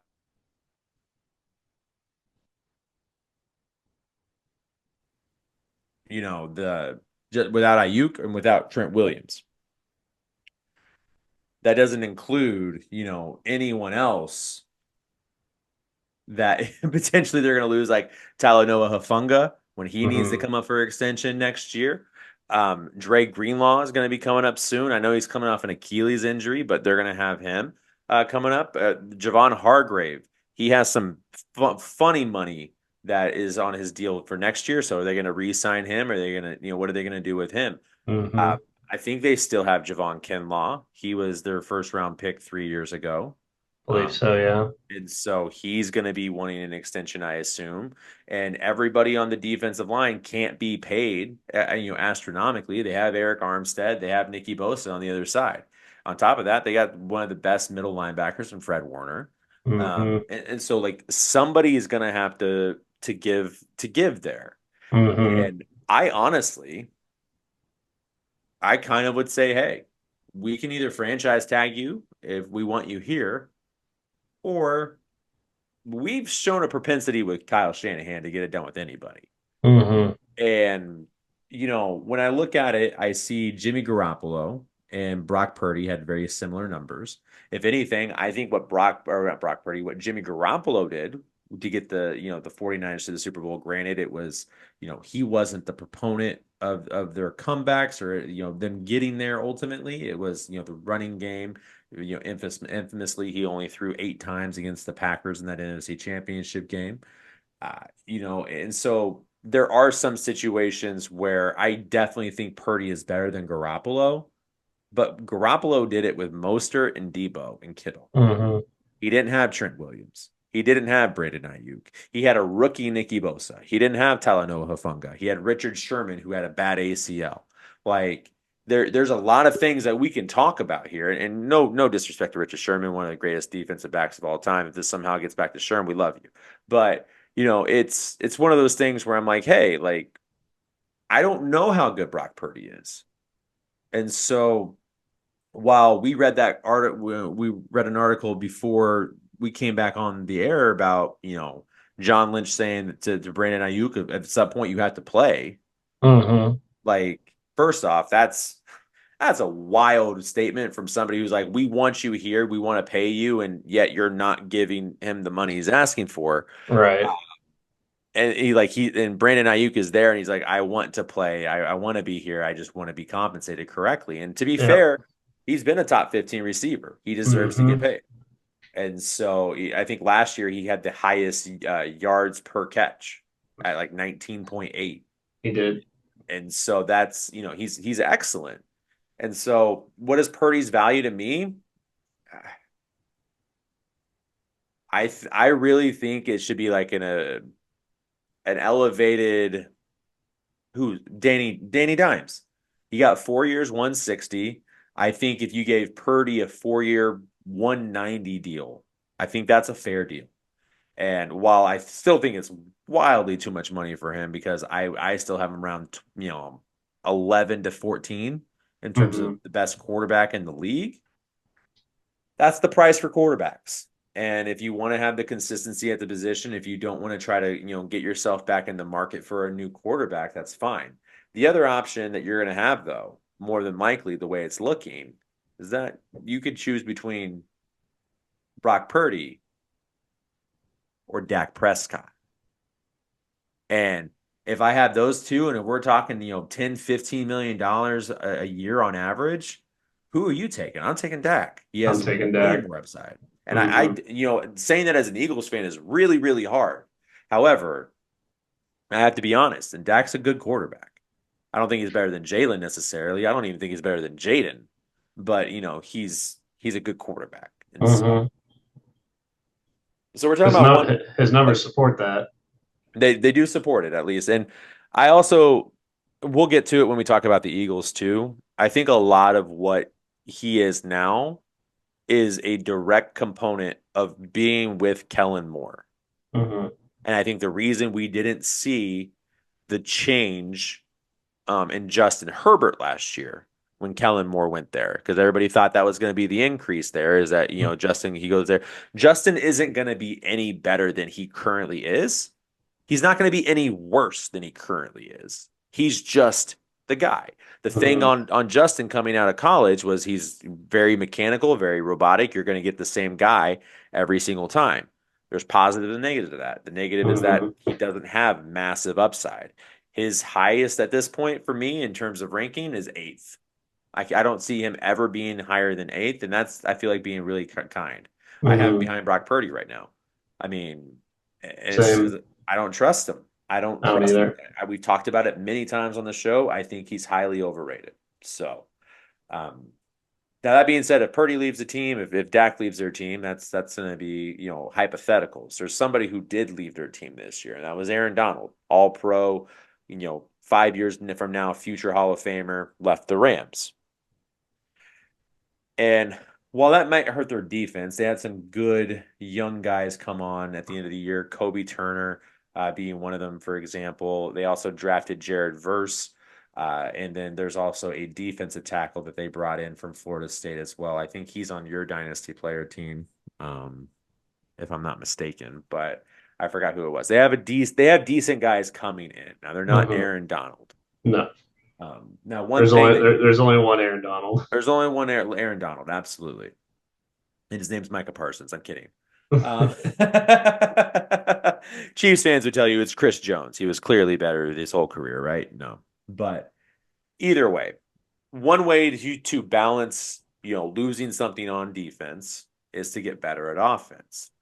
And it seems like Sean McVay is finding these guys deep in the draft Hmm. that are hitting. And now the newest guy, Jordan Whittingham. I don't know if you saw him in preseason. He only played the first two games because he clinched his spot on the Spot. roster by the end of game two. He had 11 catches, 120 yards, and I think he had two touchdowns. It might have been one touchdown, but either way, excellent, rookie numbers. And it looks like Hmm. now they might have three wide receivers, which is, pretty important because Tyler Higbee's starting on the pup list. And while Kyron had a great end of last season. What is he? We've seen players have good seasons and then, year two come back, especially at the running back position and not be Hmm. nearly as good. No. So I mean, what are your thoughts on the Rams right now? Do you think they really do take a step back or do you think they can move forward? I think they can move forward. I think there'll be some growing pains on defense, but as you said, like with the offense, like and McVay being able to like hit on his picks, like plot, I'm going plausible toward the upside rather than to the downside. Mm-hmm. Especially in a like, granted, we always talk about the NFC West just being weird in terms of who's beating who, regardless of how good a team is. Mm-hmm. But in a relatively now what I would consider like a weak conference, not the weakest by any margin, that'll always be the NFC South. But I don't know about always. They got a couple quarterbacks down there. but but I feel like it's going to be them and the Niners, going for that top spot. So I'd agree with that. I mean, I think that's what my numbers entail as well. Um, I so I saw a clip and it was of Matt Stafford getting a play call from Sean McVay. Have you seen this? mm-mm, Okay. So he's Sean McVay is calling the play in. And in the NFL, you get up to 15 seconds to be able to talk to your quarterback. And so first off, Sean McVay's play calls are so long. mm-hmm, And I know like that's the product of the NFL and you want to be able to provide, everybody their job as efficiently and effectively as possible. Wristbands do that. I mean, it's true. it's so much effort and energy. And I know people don't want to wear wristbands, but like it's so much effort and energy to say 40 words while they're saying it back to you at the same time. I mean, and then you have to catch it on your stuff. Either way, he's doing this through the whole thing, and then he starts breaking down the play for him before it even occurs. Sean McVay Mm-hmm, is maybe the smartest coach in the NFL. And so I think that they'll find a way to do it, even with a bad defense last year, quote unquote. They still ended up as a top 10 defense by the end of the year. mm-hmm, And so you just figure it out. And that's also the reason that Raheem Morris got his job with Atlanta, right? Because he mm-hmm, was their defensive coordinator, did all of this excellent work. And I think, by the way, he's going to do the same thing with Atlanta. We'll get there in mm-hmm. here in just a minute, but I think he's going to do the same thing there. Um, Real quick, we'll jump past our C point here just because I want to make sure that that's emphasized. And we'll move on to D real quick. This is Eric's favorite team.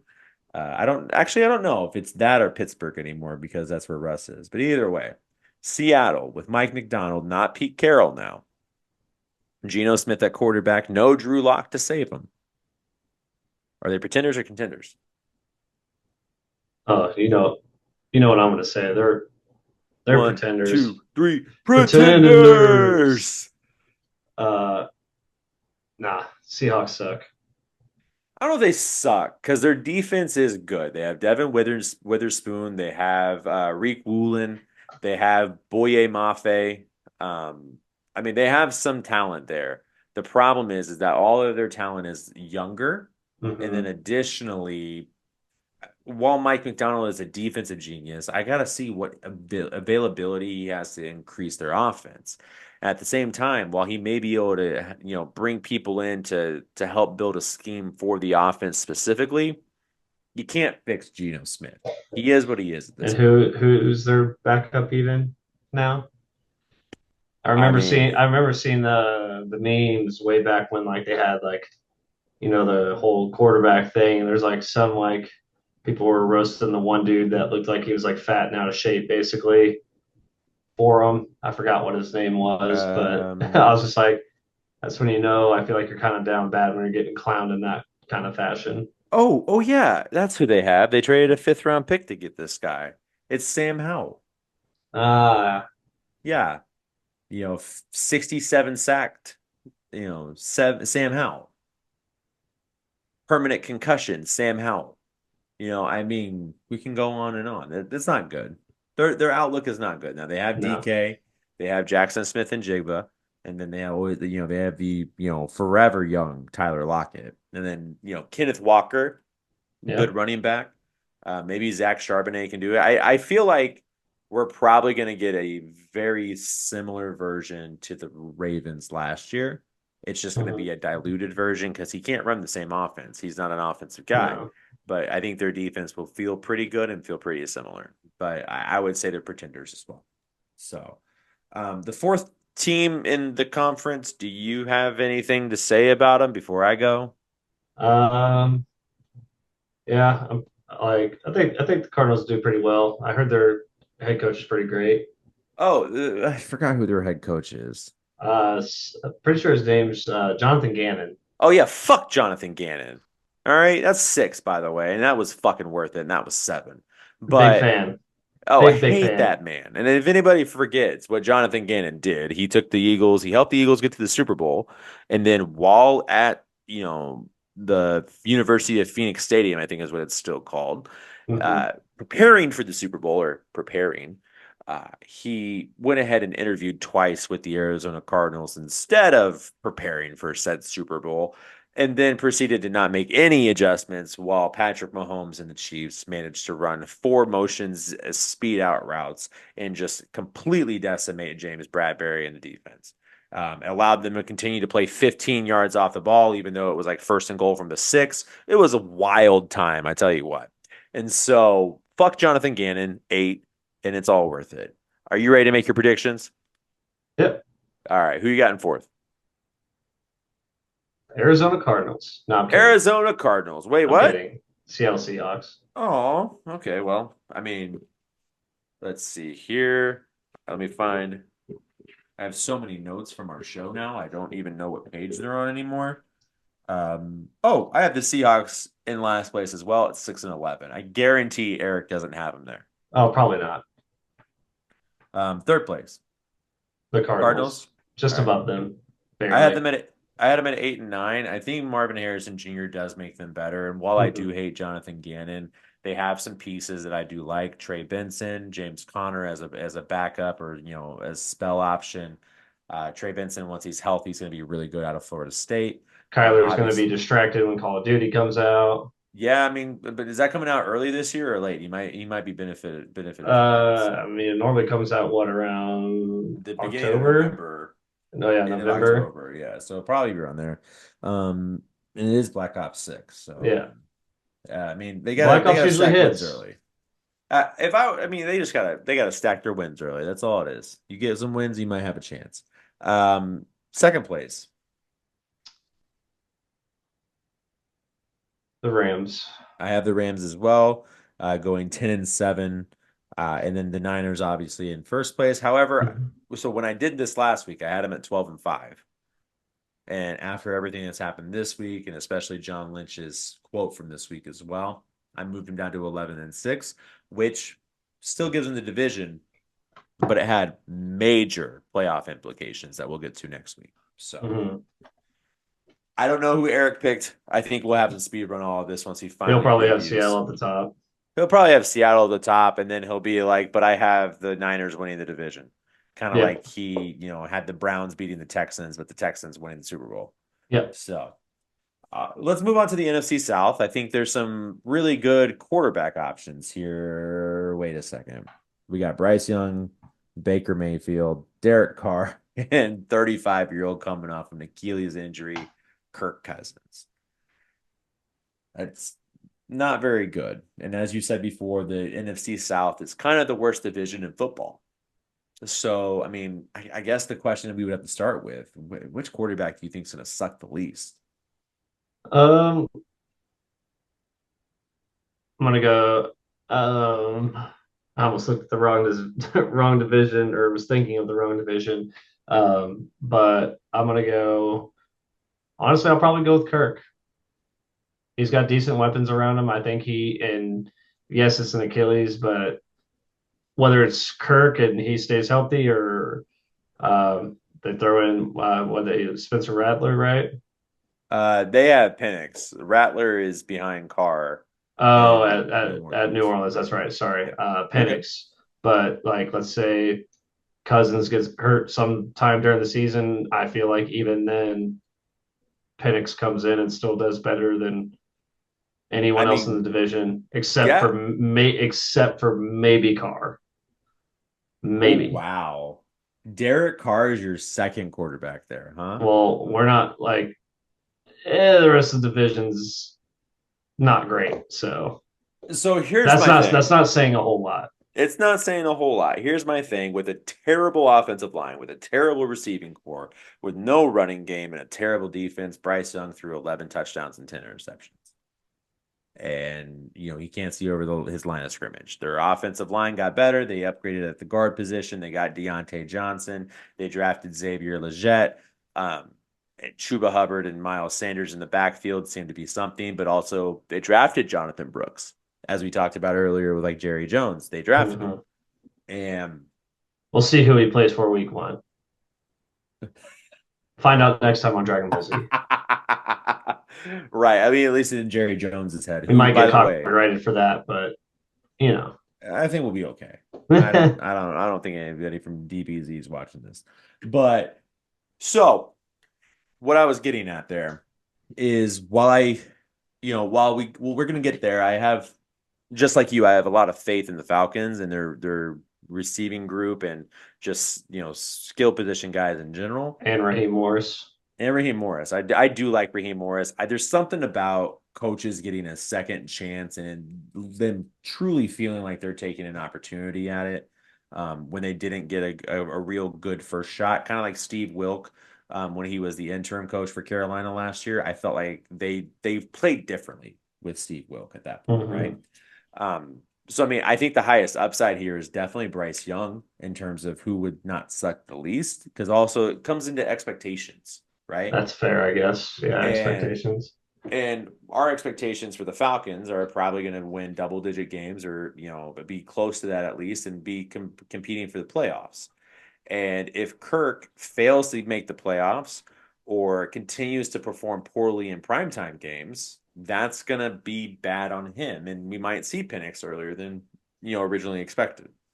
We're gonna get prime However, Kirko chains. hey, there you go. But at the same time, how many games do you have Carolina winning right now? Four? Maybe? Three. It's three? Okay, see my point. And so if Bryce comes out and wins 6 games, I don't care if Kirk wins 10. It's going to feel like Bryce played better because of the expectations and situation they're in. That being said, I think the most consistent player that's going to be at the quarterback position is probably going to be Baker Mayfield again. And I think he's going to suck the least. I just think his defense is going to let him down. Carlton Davis, obviously leaving the defense, going to the Lions. Um, Antoine Winfield, I think, is a little overrated at this point. He's a good safety, but he just got paid. And so Hmm. every time I see a player get paid, I just have questions if they're going to be able to perform. And when I you haven't been see, a what sorry, go ahead. I was just gonna say when you haven't been a guy that's like one of one, to one of five guys in the league, then it tends to play out poorly. I just feel like the reason, like, when I said the whole Derek Carr thing, the only reason I said that, and it's like not like super close by any stretch of the margin, but like I just don't know. Like it always seems like Baker will have one good year and then one bad year and then play well again. Like I don't know if he's really strung together like consecutive good seasons. I would like to see it from him. I like Baker. Hmm. I want him to now like continue to improve on like how they played last Hmm. season. But will we get that? I don't know. I don't know, but I mean, if you're asking that to be the case, I think a bad year from Baker is still better than any year that Derek Carr's had recently. That's fair. And for all of the problems that Baker has had everywhere he's gone, minus Carolina, winning has followed. And so, Cleveland, for example, we talk about it. We've talked about it before. They were 1-31 before him. With them, they won 10 games and went to the playoffs and won a playoff game and then took the Chiefs to the distance. And Hmm. we've talked about that on this show. And so, that's something that Baker's been able to do. And then, I think right now, if Cleveland could go back, they would say, yeah, we'll keep Baker. We won't trade for Deshaun. Hmm. I mean, clearly based upon the fact that, they kept four quarterbacks. They were the only team that kept four quarterbacks. So, And the one but that you wanted to go with has rarely played. rarely played and may not be healthy. I don't know. I mean, his shoulders still bother him. I wonder if he just needs to go get a massage. But the the only thing about your Derek Carr situation is that I think you have to have a good coach to be able to also be a good quarterback. Hmm. And he's got Dennis Allen, man. And like on our rundown, I had is Dennis Allen going to be the first head coach fired? And I think the answer is yes. I know I didn't put it as a question apparently, but that's my that's the question is, do you think he's the first coach fired? I thought he was Mm, going to be fired at the end of last season, to be I honest with mean, you. true. Yeah. I'd probably say yeah, honestly. I mean, so I mean, if we just quickly go through like who you had in fourth place, I don't think Antonio Pierce gets fired. No, And so that's one out. The Titans just hired Brian Callahan, and I think that was who you had in fourth in that division. He's not going to get fired. no. You look at the AFC North, you had the Browns in last place, I think. Hmm. And I don't think Stefanski's getting fired, even if No. they have a bad year. He's a good Wait. coach. I didn't have the Browns last. I had Pittsburgh last. Oh, Pittsburgh, Tomlin's not getting fired. He just got that No. extension. Yeah. And then in the East, maybe Robert Sala, but I don't think you had him in last place. You had the Patriots in last place, and that was Gerard Mayo, Yeah. and he's not getting fired. No. Third place teams, But like even if you put the Jets in last, I would still say that um Salah wouldn't over no, he'll finish the season unless they start like 0-7. yeah. 0-7 could get him fired. And then again, we look at the this side of the bracket. There's not really a coach that Nick Sirianni is probably the coach on the hottest seat. Yeah. And the him and maybe Matt Eberflus, but I don't think they want to change quarterbacks with a rookie head or they don't want to change head coaches with a rookie quarterback, mid-season. That doesn't feel smart because if you're going to change coaches, you should have changed it in the offseason at that point. So do you Um, think like if he's on a hot seat, do you think if you have another first round exit in the playoffs, he's gone? Dennis Allen or No, who? Sirianni? Sirianni. Oh, we'll get to the Eagles. Okay. I have a whole thing on them. Don't worry. It's my magnum opus of this episode, if you will. Um, But you brought up a great point about last stands, and so I want to ask you about Bryce. because right now in this day and age with 5 to 6 quarterbacks being able to come out and be serviceable, it feels like out of each draft. Is this the last chance that we're going to see Bryce as a starter, kind of like a Mac Jones, kind of like a Justin Fields, Drew Lock type situation? Or do you think he's Um, going to get another year after this? with how poorly he did, I would like again, part of that is also based on like how much he exceeds expectations. Like we said, like if we think that they're only going to win 3 or 4 games, and realistically, how many games does Carolina themselves think that they can win? And Mhm. if they exceed that expectations, then obviously I would say he would probably get one more year to prove himself and then be done. But realistically, I say probably not with some decent quarterbacks still coming out next year and them most likely getting the number 1 pick, Mhm. assuming they have it. I don't know if they They traded. have it. They didn't trade it again this Okay. year. Um, if they think that Shador ends up being that guy or not. And so that makes it an interesting thing. Shador, Jackson Dart, Quinn Ewers. There's a bunch of names that are coming out from this draft. It's going to feel Mm-hmm. kind of like the Josh Allen Baker Mayfield year. And so it's interesting, that's for sure. I I tend to think it's not his last year just because Dave Tepper is a stubborn old bastard. Mm-hmm. I'm And pretty sure we've talked about that right, exact thing before. we did. And the whole concept of the CJ Stroud versus Bryce Young thing from last year, hindsight's 2020. I don't think Bryce does what CJ did, but also don't think CJ would be much better than Bryce if the roles were reversed, right? And it's just again, we talked about it, how terrible that their roster is. Like it's Mm-hmm. literally Derek Brown on defense because they don't even have Brian Banks in anymore. They traded him over, or Brian Burns, sorry. Mm-hmm. They traded him to the Giants. Um, Xavier Legette, rookie. Jonathan Brooks, injured rookie. Jatavian Sanders, their tight end, rookie. Adam Thielen, old as dirt. Like they don't have a good team. And But so, my thing is, okay, you said if you flipped him that he wouldn't do as good, but if you put Bryce Young with the Texans, do you think he does as well as CJ? Because I think he wouldn't. so I think it's actually a little bit overstated. I like CJ a lot, but I think it's a little, and by a little, I mean a lot, overstated how good he was last year. He had 23 touchdowns. Mm-hmm. Got 23 touchdowns in 17 games.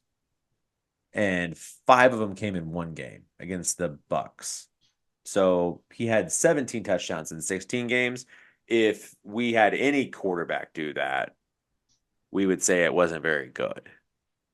So I do think they are potentially the team to beat in the AFC South, or at least one of the teams to beat, like we talked about last week. I have Indy winning the division, but Houston in the playoffs. Like they're a good team. I like CJ Stroud. I think they're better than they were last year. I think their defense is going to be a top 5 defense this year. But I mean, when I look at the stats, CJ Stroud threw for 4,000 yards and had 23 touchdowns. And so, yeah, I don't think Bryce gets to the yards, maybe. He probably gets to the touchdowns. He's probably more Well, do you accurate with the think now ball. that they have a little bit of a question mark at running back that they maybe, and with how well, if you will, that he Mhm. played in his rookie year, that they maybe let him throw a bit more? Bryce Or or not Bryce or CJ? Who? CJ, sorry, I know we're supposed to be talking about like NFC, but I think they're both going to throw more. I think I think the Texans want to throw the ball. mhm. I mean, Nico, And I feel like them Tank, picking up Joe Mixon, who does catch balls out of the backfield a lot, also will exactly. help. Now and then the problem is Damian Pierce can't seem to find a hole anymore. Yeah. So, but with Stefan, with Nico, with Tank, Dalton Schultz, Joe Mixon out of the backfield, they're probably going to throw 35 to 40 times a game. And you know how I feel about throwing them many times. It's stupid, but that is what it is. They're going to try to mimic as close as they can to the Chiefs offense. Mhm. Everybody is. Short pass game, find people that can find lateral space and move. Versus with Bryce, I think so with CJ, I think he has the opportunity to compete and be in the discussion for MVP. With Bryce, I think he has the ability to be in the discussion for comeback player of the year. And I think what that looks like for him is probably, and I know I just said 23 wasn't a lot for CJ, but probably 25 touchdowns and 8 picks is probably what I would say is a successful season for Bryce Young this year. Mm-hmm. That's 1.5 touchdowns a game. That's half a pick a game. I think that's effective and efficient. If they do that, I think they can get really close to a 500 record. Bryce isn't bad. And he shows that in the games. What happens is that Bryce has no help.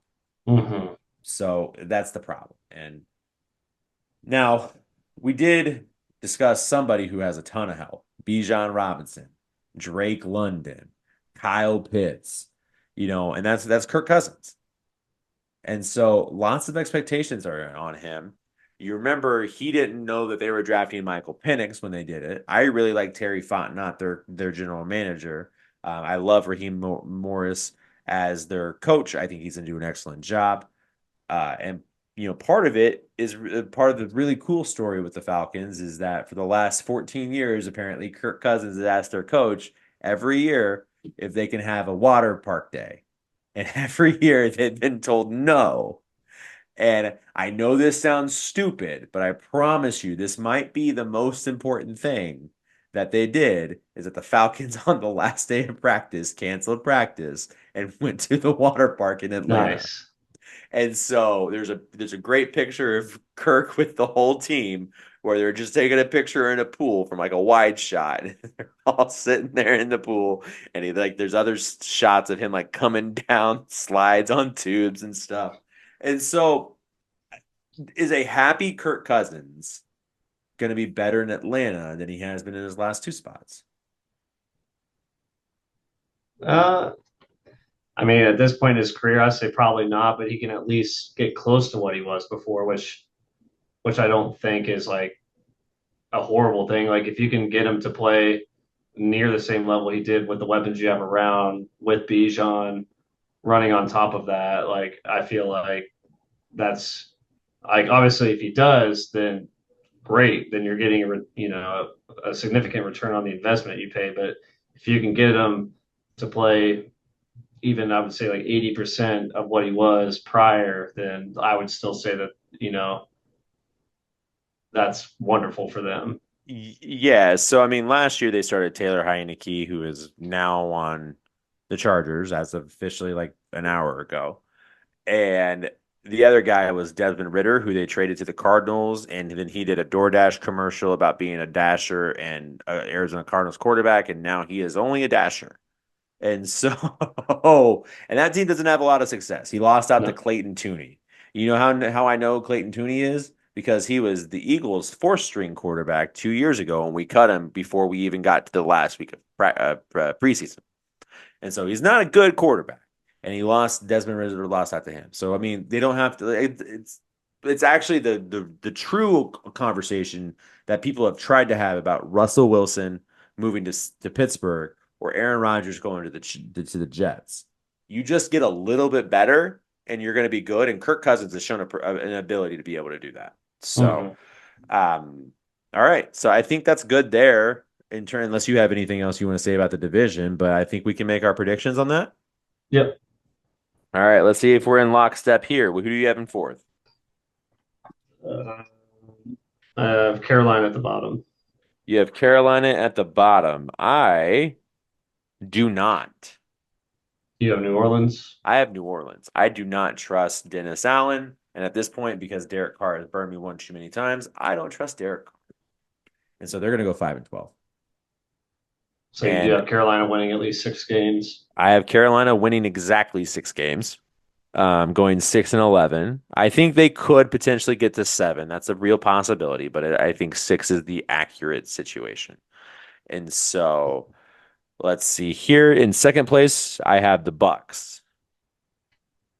You said wait. Oh, you said second place. You have the Bucks. Yep. I also have the Bucks in second. All right. And then I have the Falcons winning the division at 11-6. I also have the Falcons winning. Okay, perfect. I think that's the South. So, moving cardinal directions, it clearly goes west, south, north next. Facts. So yeah, facts. So I'll allow it. hey man, I just give I'm the just people I'm what they just the want, right? intern. Yeah, that's all you are. I'm the intern as well. We're all interns. It's kind of like you're a bird, I'm a bird type stuff. So, moving on to the NFC North, what may be honestly the best division in football. The last couple years, it's been the NFC West or the AFC North. I think the NFC North has a really good opportunity to be able to do that this year. It'd be better if JJ McCarthy was on the Titan or not the Titans, the Vikings. Vikings, yeah. But we'll see what Sam Darnold can do. But I want to start with the previous, the most recent, however you want to look at it, division champion Detroit Lions. Detroit, this is going to sound crazy because they're one of like the original 8 teams from the NFL. And to be fair, this supersedes the actual NFC North itself. But they've only won 4 division titles in their history.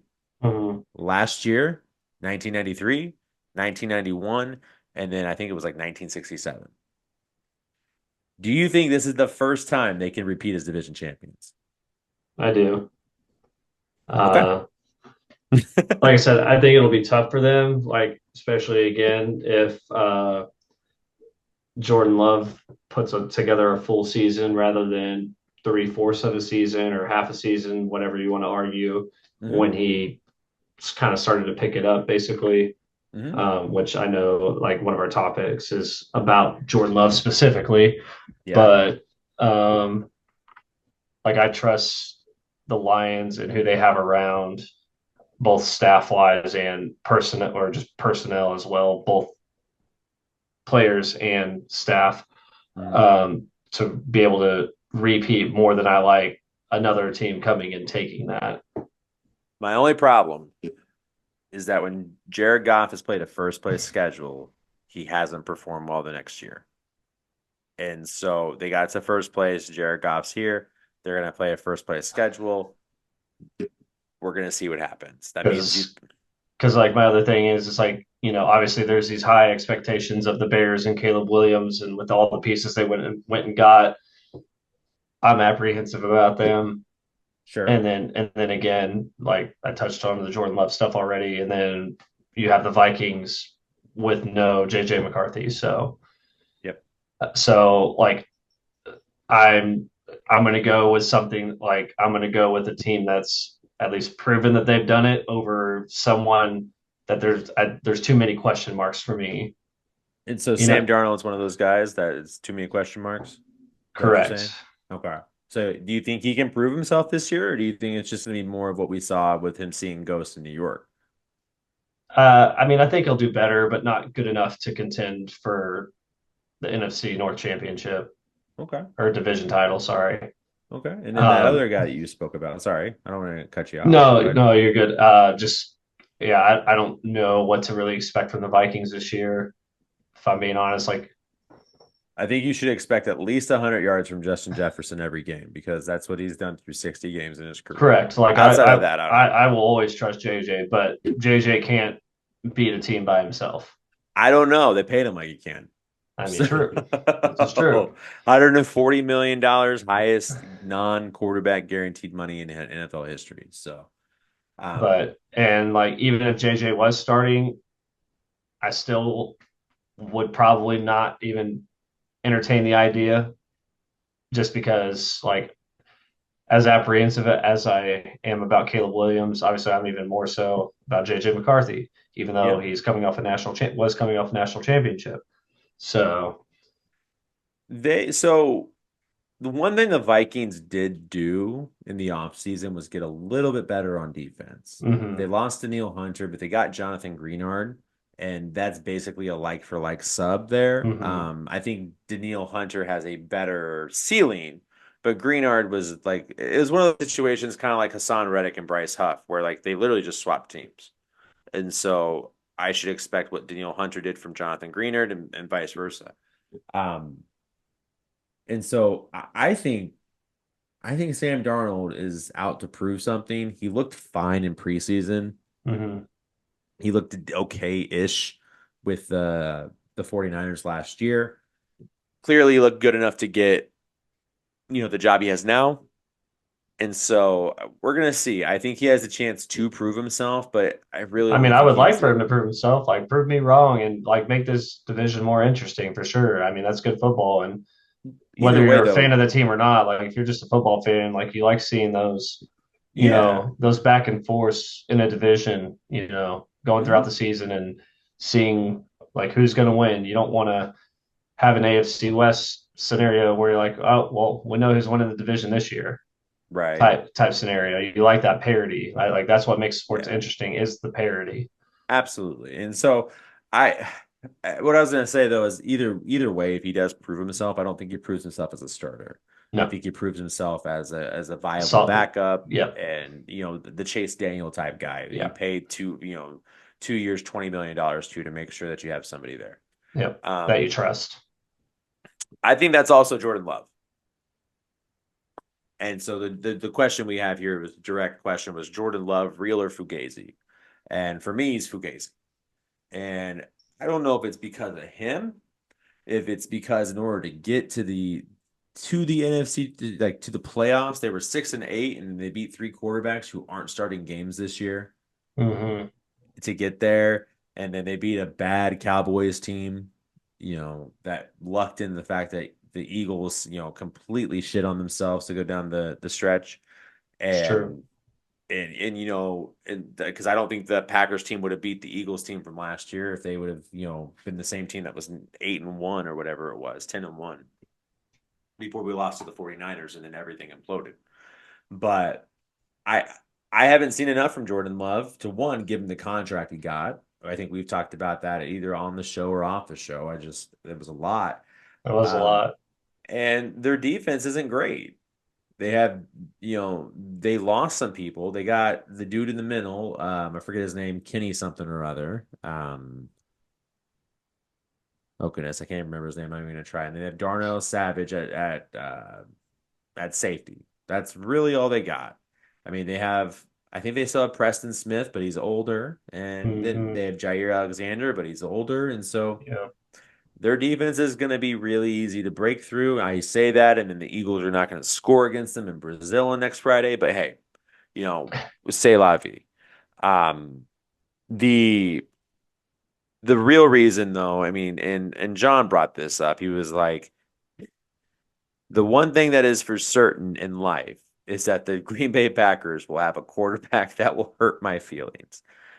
And I was like, yeah, but you guys also, hadn't won your conference or your division in 30 years. So what are we really talking about here? Like things are clearly different right now. So maybe this is different too. And I think it truly is. I think Jordan Love is a slightly better version of five-pick Trey Lance. Even though you said that Trey Lance had a good game.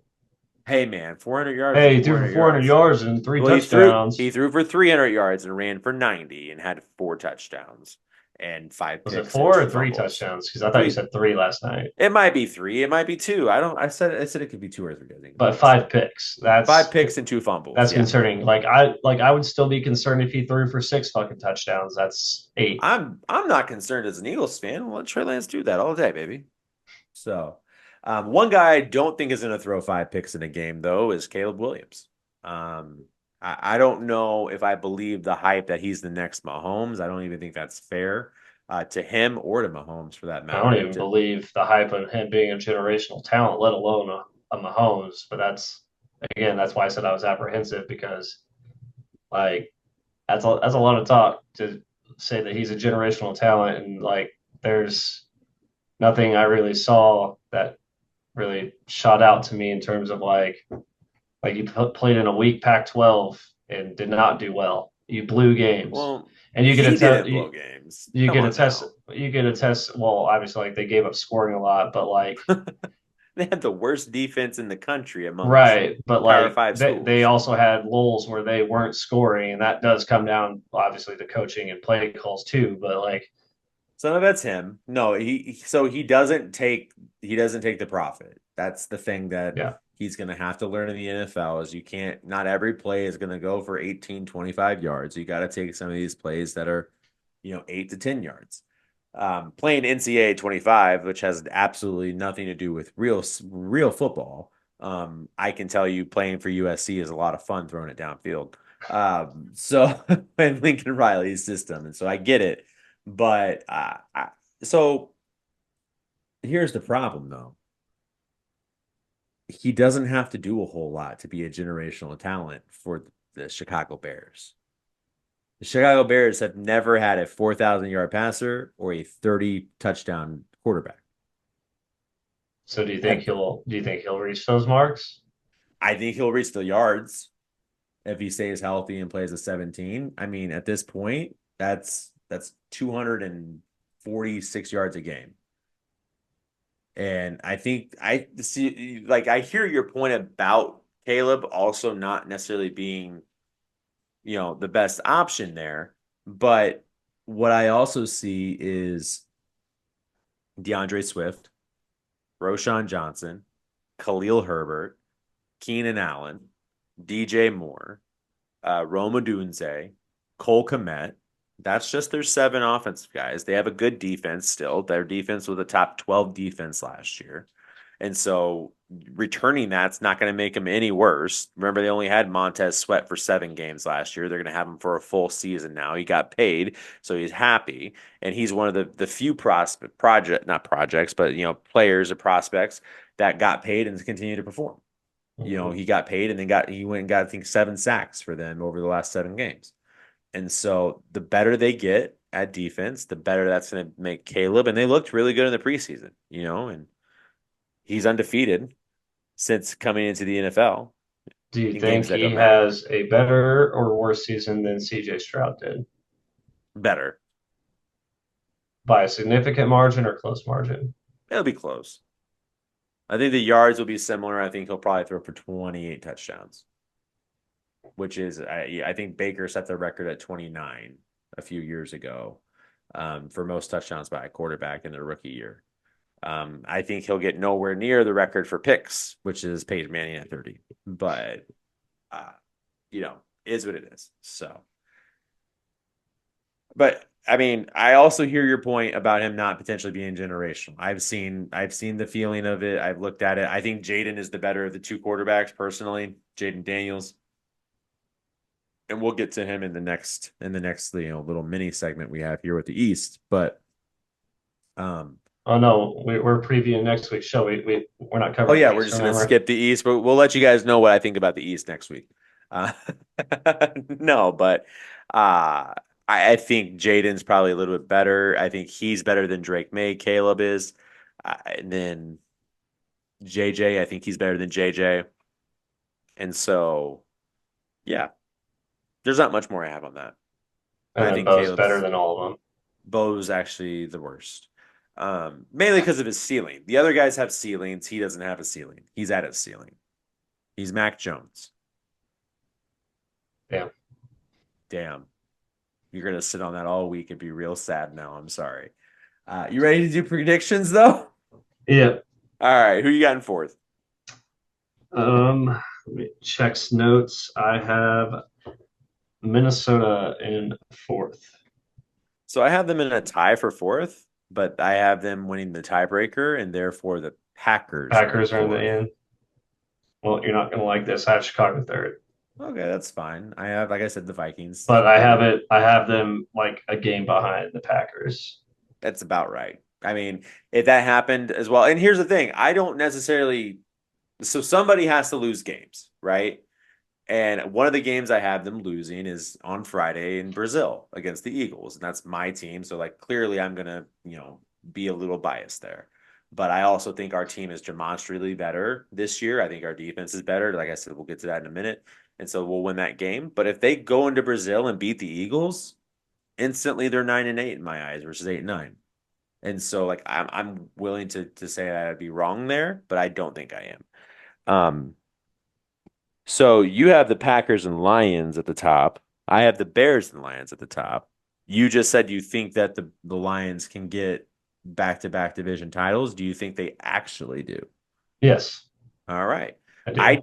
don't. So you think the Bears win the title? I think the Bears win the NFC North with 12 wins. What do you want to bet on it? I don't want to bet anything on it. You know what? I'm not super confident in that. I I really like all the position players around Caleb. And even if it's Caleb or Tyson Badgett, I don't really care. We can rope John into this. We can make a slap bet. No, we already have to pay. We have to get paid up on our other ones first. I'm That's not doing true. that again. I got out of the hole. I got to get positive now. So, Well, if uh, you got to be confident, and you know John will take that in a heartbeat. oh, I already So have multiple picks in our dynasty built into not trades, but bets with him on Jahan Dotson's yardage. So, um, yeah, we're gonna see how that goes. But yeah, I have the Bears winning the North, and but I do have the Lions in the playoffs as well. So you said you had the Bears winning 12 games, 12 games, and how many games do you have Detroit winning? 11. 11. And again, that I could clearly see both of those changing slightly. That's one game we're talking about. Um, I like Dan Campbell a lot. I don't like Jared Goff a lot. I love their offensive line. They have the absolute best offensive line in football, though. So the Lions do. All right. Well, that makes us have to talk about the NFC East. We got to do it. And so the question we start with is clearly not about the Eagles. It's can Brian Daboll or Danny Dimes keep their jobs if they end up in fourth place in the division? I I think all of that truly depends. For Dayball, how bad the team looks in general. I think Danny Dimes loses his job, and there's a chance he loses it in the middle of the season to Drew Lock. Yeah. I would say definitely for sure on Danny. Like if they do bad, he's probably out for sure. I think uh Dable can get fourth and probably still be fine. So man, for me, it depends though, man. If they go 4-13, he's gone because that's back to back double digit losing seasons. The Giants aren't a organization that's used to losing that bad. Now, granted, they should be at this point because Pat Shermer, Ben McAdoo, um, Matt Patricia wasn't there. That was a Lions coach, but like the list. And so I feel Joe like if Judge, that was one of them. sorry, go No, you're for good. it. I'm just trying to think of the coaches that they've had. And so like they've had a lot of non-success recently, so they should be used to it. But like I think they wouldn't be at that point. Uh, I think he stays, but with that being said, I feel like if they start the next season on anything less or more, or however you want to phrase it, I don't know what would be the correct term, of like a 5 game lose streak, he's probably gone.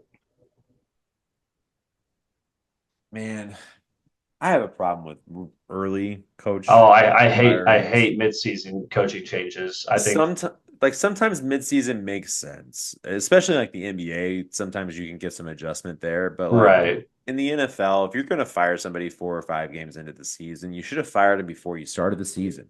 I don't disagree. Like I said, I'm just saying, like from their perspective and how I think that they try to run things, they Mhm. probably wouldn't fire him potentially at the end of the season, but they do strike me as an organization that would fire him halfway through the next season or a few games. I would say five's probably a little low, maybe like 7 games in. Seven feels better, I guess. At that point, you've almost played half a season. I can be like, Yeah, yeah, it's not going to happen here. I right. think firing anybody before you get like eliminated from contention and playoff like mode doesn't make any sense because that team can change it and turn it around. Now, that being said, Talking about getting fired. Is Dak going to get fired effectively? I mean, no, he's going to have options to go sign basically wherever he wants at whatever cost for whoever wants him. But As in they just don't pay him fired, or yeah, like they let him walk. They say this is Dak's last season as a Cowboy. Say he goes through the season, they get the number 1 seed or the 2 seed, right? But they lose their first game, like they have the last 4 seasons. my thing is who would they go out and go get? Because That's without where I think they with sell the house to go get Shador or Jackson Dart or Quinn Ewers and I restart. mean, if they're confident in being able to, again, like even then, like, are you going to be able to trade yourself up high enough to go get whoever you think your guy is? Like, obviously, we'll have to wait and see in terms of like, college and who they think's that top pick, Mm-hmm. which may or may not be the guy that they think is the right fit for them per se. But Like there's also a world though that exists this season where Shador Sanders doesn't play well. And mhm, the Buffaloes, go 5-7 or even worse than, go 4-8 again, whatever it may be. And he's not a top 5 pick. He's not a top 10 pick, and he mhm, falls. And so they don't have to necessarily be terrible. right. They can get him higher. And outside of that top five, top 6 slots, you're not looking at massive capital to move up at that point. Swap your first and then flip around. But you're going to see here in a minute when we talk about the Cowboys, I don't have them making the playoffs. So they're going to have a top 18 pick. And Yeah, moving from 18 to 4 doesn't seem that crazy. I mean, I still feel like, I mean, obviously, like, I don't know. I don't think Dak's going to be worth what he wants to be paid, which makes me feel like he will be gone. And that's the only reason, not because I think he's not good enough. I think he's good enough to 100% stay. But I mean, obviously, the Cowboys and Jerry Jones are going to cowboy and Jerry Jones. Always. So, Always going to um, Cowboy. like it took him forever to sign, give CD a new contract who deserved it. Which shout out Cooper Beebe, by the way, former K-State Wildcat, going to be starting at center for the Dallas Cowboys. I absolutely hate it, but I'm He excited helps to you see do him. well in every game except the Eagles. Yeah, both of those games every year. I hope you fail miserably, and you give Jalen Carter so many quarterback pressures. Um, So but yeah, I feel like he's gonna want to be paid, you know, Trevor Lawrence for more money, hmm no, he's going to and get 60 plus. and like yes, I said he has good numbers. I just don't think the Cowboys and Jerry Jones. I wouldn't even say the Cowboys. I would literally just say Jerry Jones is not willing to pay him 55, 60 million a year. Yeah, I mean he's the Black Kirk Cousins. So unless they finally channel the it's our year, which is obviously not going to happen. It never is going to It's happen. never their year. No. But by some farce that I would say if they make it to the Super hmm Bowl, and this isn't me believing that they will, I'm just painting a scenario, if you will, painting a picture for you, Van Goghing this. Okay, I'm with you. But if they make it to the Super Bowl, I think he would, regardless if they win or lose. Yeah, I think. I mean, I think if they get to the NFC Championship game, he's back. But I think it would have to be the Super Bowl. I think NFC Championship, if you lose, they still don't they bring him back. haven't been there as long as they haven't been to the I Super get Bowl. that, but I don't. Their best season in 30 years, they're not going to bring back their quarterback. That's crazy. That would mean he Yes, won multiple playoff games. correct. That'd That's be just something my he hasn't that's done. just that's again that's just my hot take, but That is a hot take. I mean, maybe you're a genius or maybe you're crazy. We'll find out later, but it's not right now. Uh, one thing that I think that we might honestly agree on is Jaden Daniels. and him being the truth. And, we talked about Bo Nix's starts in Hmm. college. Jaden has a lot as well. It was him, it was Bo Nix and Jaden. The only difference is Jaden's like a year younger than your boy Bo Nix. So 3 years younger? Is that what you're Three saying? months. No, it was Penix that he's 3 months younger Oh, than. I can't. I You don't know why I keep keep getting them getting confused. confused. One's left-handed, one's right-handed. That's a major difference. One's Mike Vick, one's not Mike Vick. Also, I like to point out, Penix went to the Falcons in the first round. Hmm. Mike Vick was a left-handed quarterback that went to the Falcons in the first round. He wore number 7. Penix was drafted 7th overall, I believe. Crazy world. Crazy world. But Quasi. either way, my question to you is how good do you think Jaden's going to be in his first year? Um, Because I personally, and not to give anything away, because we're going to do award predictions next year. They're not next year, next week, next show. Uh, I think he wins Rookie of the Year. you think so? I think so, and I did not give too much away because we're about to do these predictions. Up until about 3 hours ago, I had them winning the division. I think he's that guy. The only thing that I'm concerned about is his size. He is a smaller guy, but just like Chet has clearly gotten bigger in the NBA, the NFL I think is even easier to get bigger in. And so he'll add some weight over the next year, 2 years. And as long as his knee isn't ripped off of his body like RG3's was against Seattle in that playoff game, I think the Commanders truly do have their quarterback of the next decade plus. Well, that's also on the Commanders for making RG3 play through his injuries he had already had. Oh, I mean that's a Jay Gruden problem. Jay Yeah. Gruden problem, I don't want to necessarily call Jay Gruden out because he's really passionate about replying to people that he's clearly wronged on Twitter. So I'm gonna let Jay Gruden and John Gruden do their own damn things. But you're absolutely right. So, I mean, but yeah, what do you think his ceiling is? Like just for the year, his career, or both. For the year, because clearly the ceiling for his career is, Um, multi-time MVP, probably 2 time Super Bowl champion. I mean, he's in a fairly tight division, minus the Giants. I don't take any stock in the Giants at all this year, but as far Same as the here. three of them go, like I think he can hang with Dallas, and I think he can give Philly a run for their money in a game, at least one of the games. I Uh, mean, Washington always gives us the run for money, so um, checks out. I would definitely say he's going to compete with Caleb over Rookie of the Year, and I honestly like him a little bit more than I do Caleb. Caleb just has more weapons. More hype. Yeah, He'll well, have to do. I don't give a shit about the hype. I just weapons help. They're always gonna help.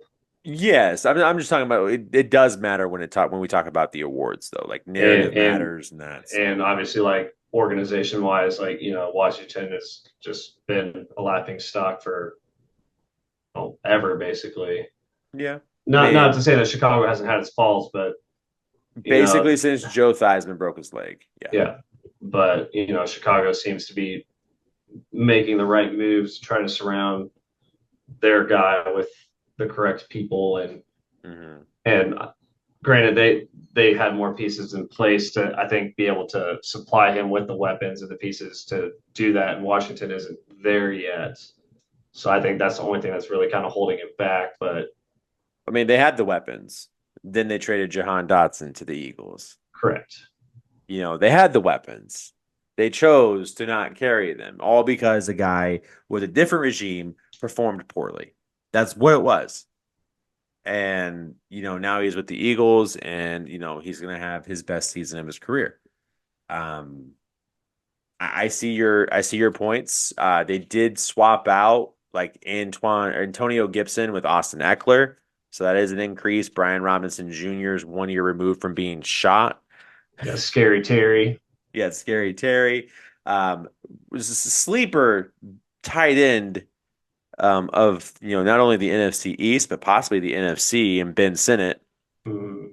And then, around him, they got Luke McCaffrey, Christian McCaffrey's little brother, apparently had a really good camp, which is the reason they felt good about getting rid of Dotson. De'Ami Brown, also another receiver that they're high on in Washington. So I was really excited for Daniels and Dotson. I thought that was going to be an excellent combination. I'm now not sure what that's going to look like moving forward. But we got to move on to the main event, the Big Daddy, the Shabazz. So Dallas last year, Cowboys. you're funny. Uh, so last year the Eagles started 10-1, then lost five of the last six to end the regular season, and they got blown the hell out by the Bucks, 32-9 in the first round of the playoffs.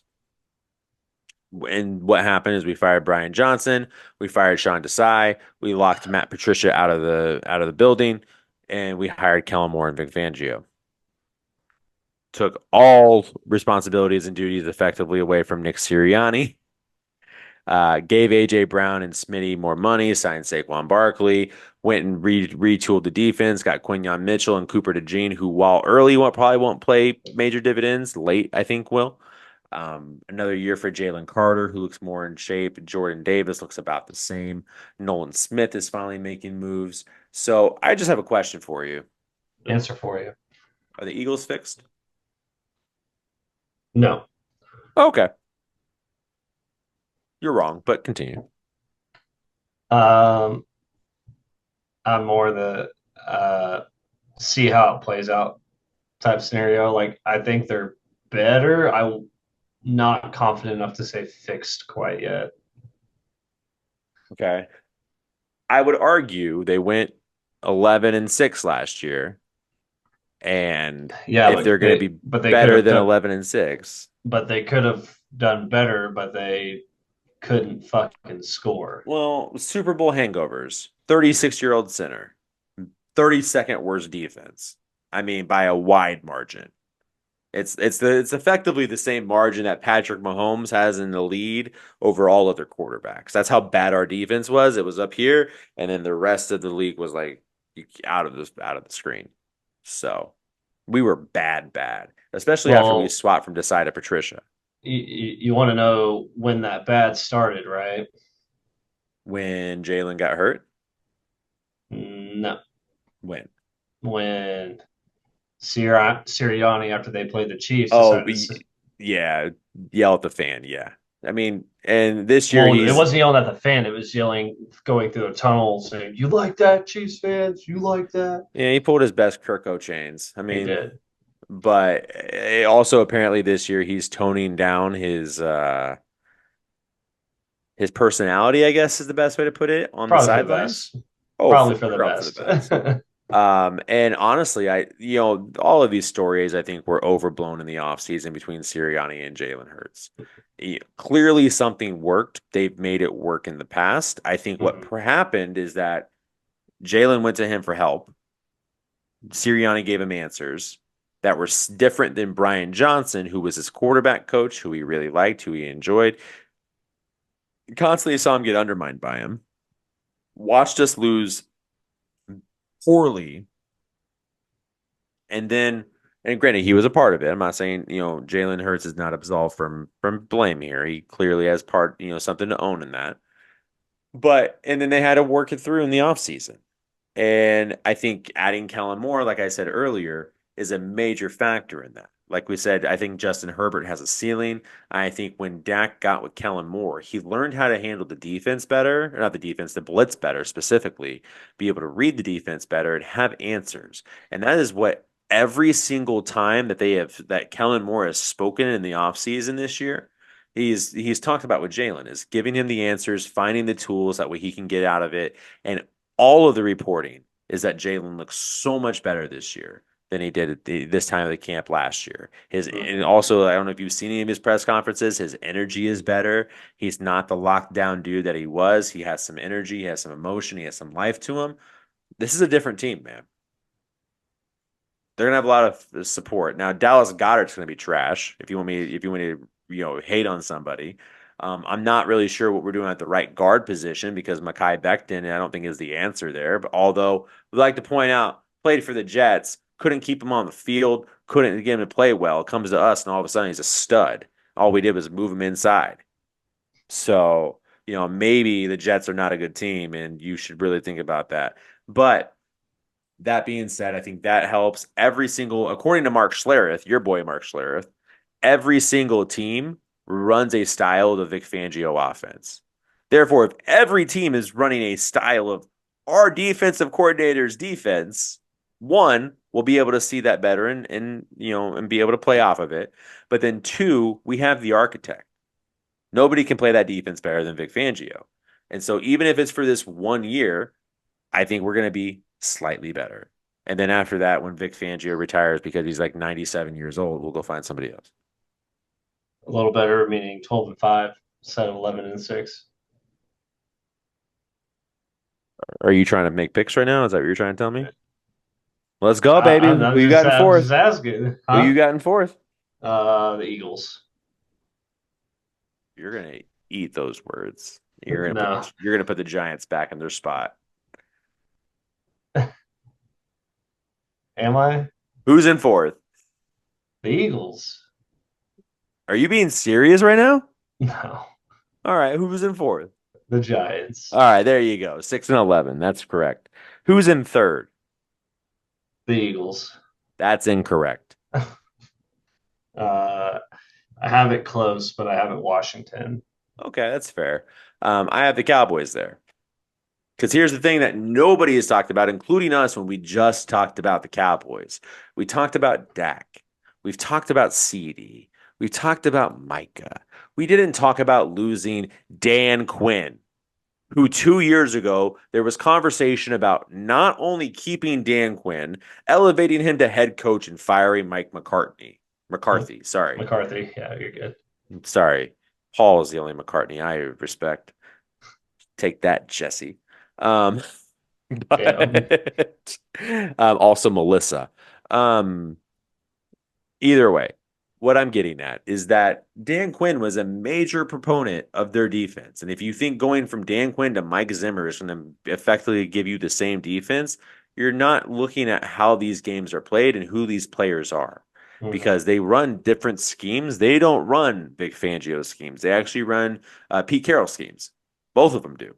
And so I just, So eh. you think that changes enough to elevate the Commanders over the Cowboys? I think Jaden Daniels is enough.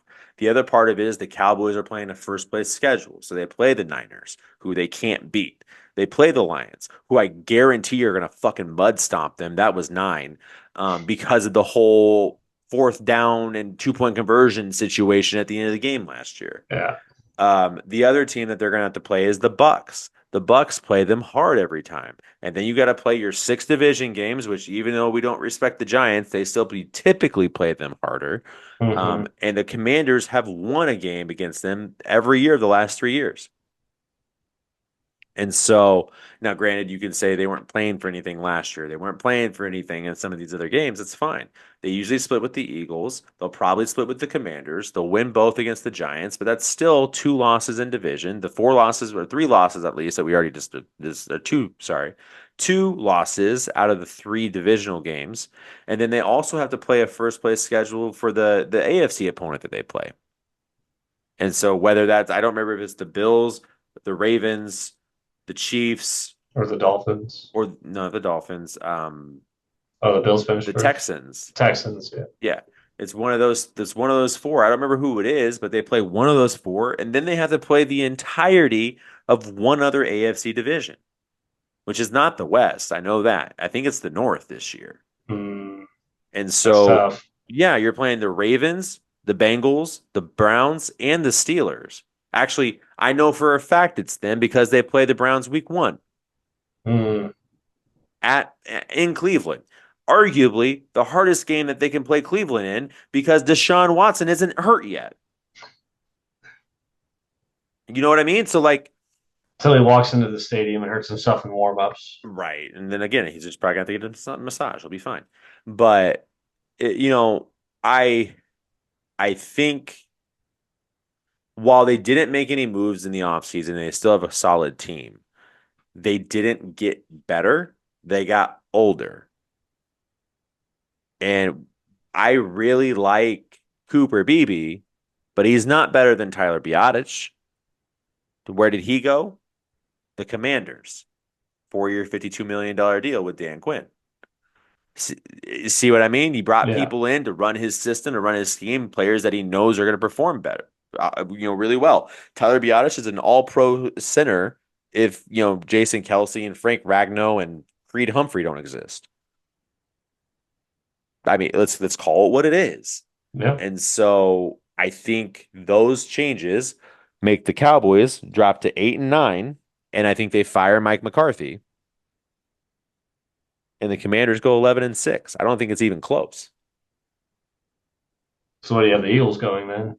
12-5, like you said. But I had him at 11-6. And then after the whole, so what really truly changed my mind is Jalen's response to all of the criticism and conversation Mhm. around his relationship with Sirianni.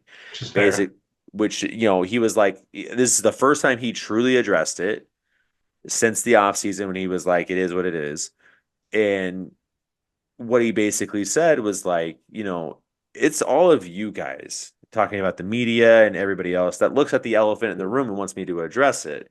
Me and Coach Sirianni have a working relationship. We have mutual respect for each other. We enjoy coming to work with each other, and I'm excited for this season. So like I'm currently not worried about it because, it's not a problem. Like you guys might have a problem. I don't have a problem. And, that made me feel a lot better about it. And never mind the fact that, we've also shown a propensity to fire bad coaches. We've shown a propensity to fire good coaches. We've shown a propensity to let go of quarterbacks, typically not good quarterbacks, but quarterbacks. And so, I trust Howie implicitly at this point. I think what he's been able to pull off in the draft the last few years has been incredible. Us getting Smitty, Jordan Davis, Jalen Carter, this year getting Quinyon Mitchell and Cooper DeJean. I think these are big moves. And so I think they're going to be slightly better. At one point, I had them not winning the division, though, to the Commanders because the Commanders play us really well. And so I think they would win the division. And so I just, that's not the case anymore. So 12-5 Eagles, 11-6 Commanders, 8-9 Cowboys, 6-11 Giants. That's what I got. And so my playoff teams, I have number one seed is the Eagles. They hold the tiebreaker over the Bears, who are both 12-5. Falcons are 11-6. The Niners are also 11-6, but lose the tiebreaker to the Falcons. The Lions are 11-6, and they'll play the Niners in round one. That's exciting. The Commanders would be the sixth seed, and then the Rams at 10-7 would be my seven. And so that's how the playoffs should actually look. I don't know what you decided it should look like. Um, I have Philly as the one. That's I smart. I have Detroit at the two. Okay. I'm putting a lot of stock into Detroit. I want them to prove me right.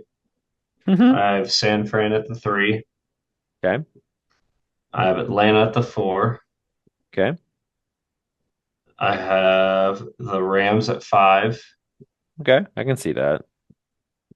I have Green Bay at six I don't see that. and Dallas at seven. I can see that. Those two can be interchangeable. No, they can't. But that's fine. I, Uh, I know Our, you don't. I know you don't have Green Bay in there, but no, and so again, I hope Jordan Love proves me wrong. Like I don't like you. I want to see players succeed. I want to see them do well, but they've also got to show that they deserve it. hmm. And I think sometimes we anoint players based upon potential and ability, and that tends to bite people in the ass. And I think this might be one of those situations. And I kind of like to also, plant my flag in places that people probably won't. But that's also why the show is called what it is, right? So. So you're talking about Baker Mayfielding it. Hey, man, maybe the horseshoe deserved it.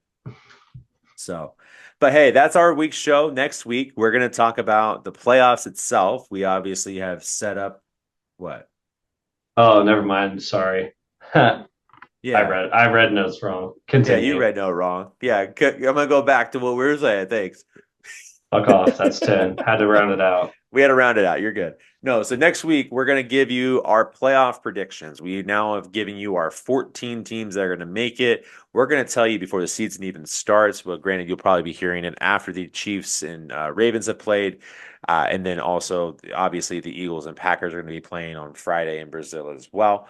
But we're going to give you who we think is going to be hoisting the Lombardi in New Orleans for Super Bowl 59 in February. We're also going to give you our MVP, rookie of the year, both offensive and defensive for the AFC and NFC, along with comeback player of the year, coach, and defensive player of the year. But I do have one more thing for you, and I only have one thing here, but I guess we kind of need to make it two things. No, never mind. We'll do the Eagles and Packers next week. Because we'll be able to get the show out before the game is out. But we won't be able to get the Chiefs Ravens out before that game is played. And so we got to make the pick right now. We called Eric earlier. I didn't record the oh man, we should have recorded the conversation with him just so we could have played it back. It Uh, was it was fun. this was the thing I was going to bring up. I was like, I thought when I saw make pick for Chiefs and Ravens, I thought that was for this show, not next show. No, it's So for this that's show. You're right. see, so I It's just the was last right. thing. It's just the last thing. I won't say it because I already rounded it out, but it's implied here. I mean, I put the order there for what it was. I didn't miss it. That's why it's last, sir. Either way, Eric was not sure who he wanted to pick originally, guys. And then we told him it was at Arrowhead Stadium. And so he And picked the Ravens. so he picked the Ravens. He went with the Ravens on Flag Night. And so, I want to see what you're going to do. Well, Eric picked against Mahomes last time, and we saw how that worked out for him. And